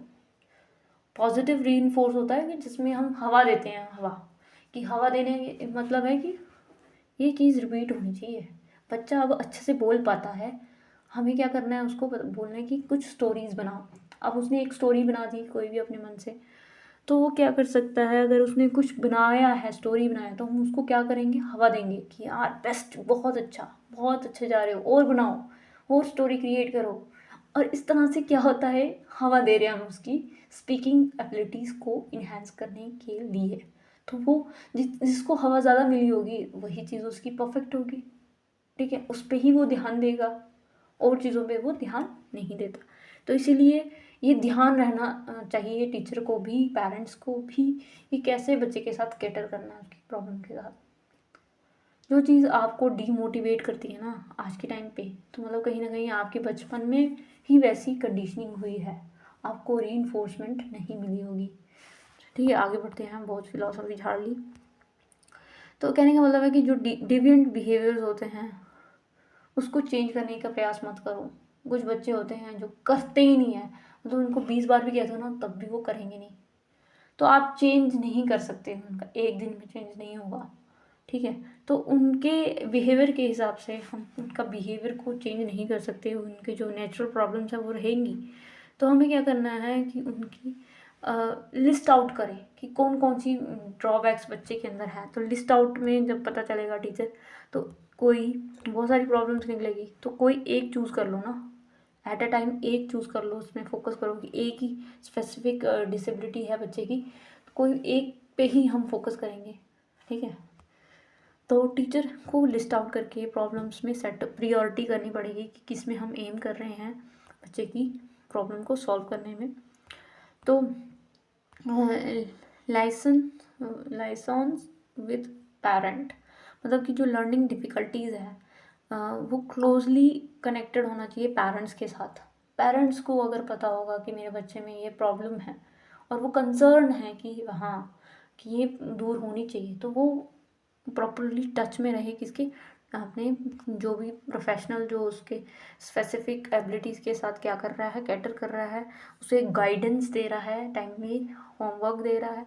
तो पेरेंट्स के साथ कोऑर्डिनेशन बनाए रखना चाहिए टीचर के साथ कि मेरे बच्चे में प्रॉब्लम है। तो ऐसा नहीं है कि तुम्हारी स्टिक और तुम्हारी हड्डी, जो बोलते थे ना पुराने ज़माने में, कि हमारा बच्चा और आपका ये डंडा जो बोलते हैं वो आप समझ लो। तो इस तरीके से नहीं होना चाहिए। पेरेंट्स को भी इन्वॉल्व होना पड़ेगा अपने बच्चों की लर्निंग की डिफ़िकल्टी आ रही है बच्चे को, तो कैसे हम उसको रीइंफोर्स करेंगे। टीचर की मतलब कि क्या होता है कि चाइल्ड परफॉर्मेंस कैसी दे रहा है। कुछ पेरेंट्स जो होते हैं वो एक्सपेक्टेशन रखते हैं कि बच्चे में बदलाव हो रहा है या नहीं हो रहा है, क्या चेंजेस आ रहे हैं बच्चे के अंदर, बच्चे को क्या प्लेजर देता है, घर पे वो क्या ऐसी कंडीशंस डेवलप करे पेरेंट्स, कि बच्चे को प्रॉब्लम जो आ रही है वो जो 24 घंटे उसको नहीं मिल पा रहे हैं, घर पे नहीं मिल पा रहे हैं, तो वो घर पे भी वैसा इन्वायरमेंट क्रिएट कर पाए।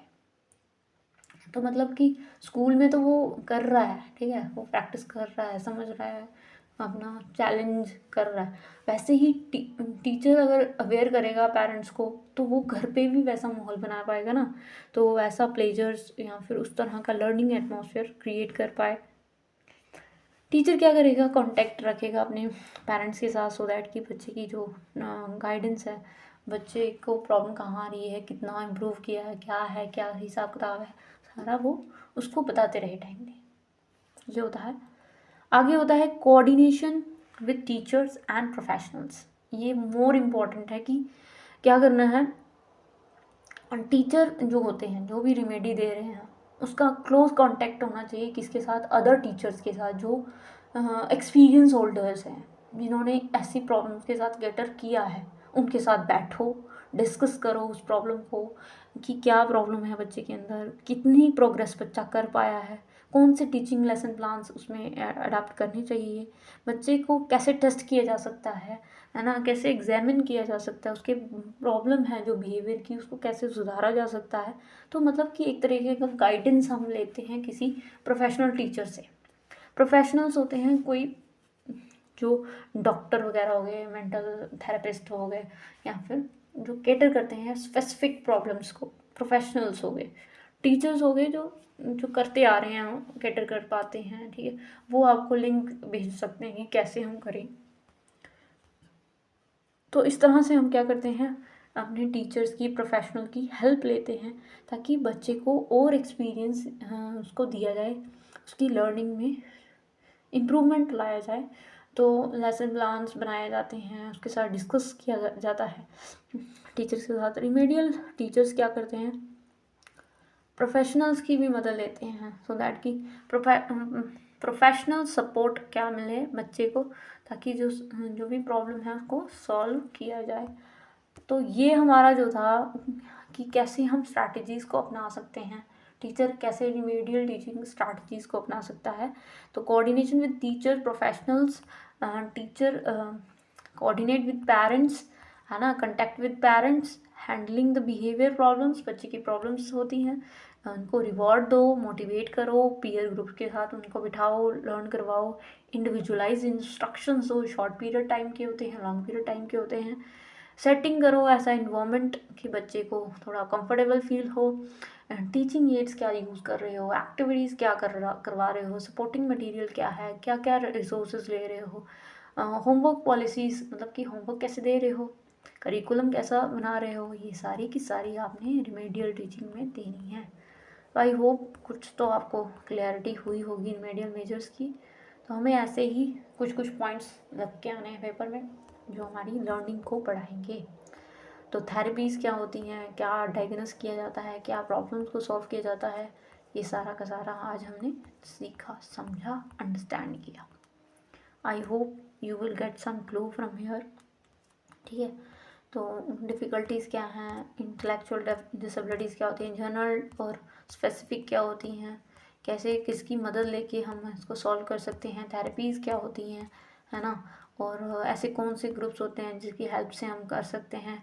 रिमेडियल टीचिंग होती है जिसमें हेल्प करवाता है टीचर, इसके ऑब्जेक्टिव्स क्या होते हैं, कौन कौन से प्रिंसिपल्स हैं जिसमें हम जिसमें लेसन प्लान करते हैं, कौन सी एक्टिविटीज़ करते हैं, प्रोसेस कैसी होती है, हम क्लियर इंस्ट्रक्शंस देते हैं, कौन सी अप्रोचेस इस्तेमाल कर रहे हैं, समराइज़ करते हैं पॉइंट को, रिवार्ड देते हैं, लर्निंग प्रोसेस हो रही है नहीं हो रही है, प्रोसेस कैसी है रिमेडियल टीचिंग की, हम नीड्स को कैसे फुलफ़िल कर पा रहे हैं उसकी इंटरेस्ट के हिसाब से, करिकुलम कैसा बनाया है, होमवर्क कितना दे रहे हैं, एक्टिविटी कैसे हैं, क्लोज कनेक्ट है या नहीं है, बच्चे को कंफर्टेबल किया है या नहीं किया है, सर्कल में बिठाओ, और भी बहुत सारे तरीके, इंडिविजुअलाइज प्रोग्राम, पीयर के साथ बिठाओ, पीयर ग्रुप के साथ लर्निंग संभव हो पाएगी।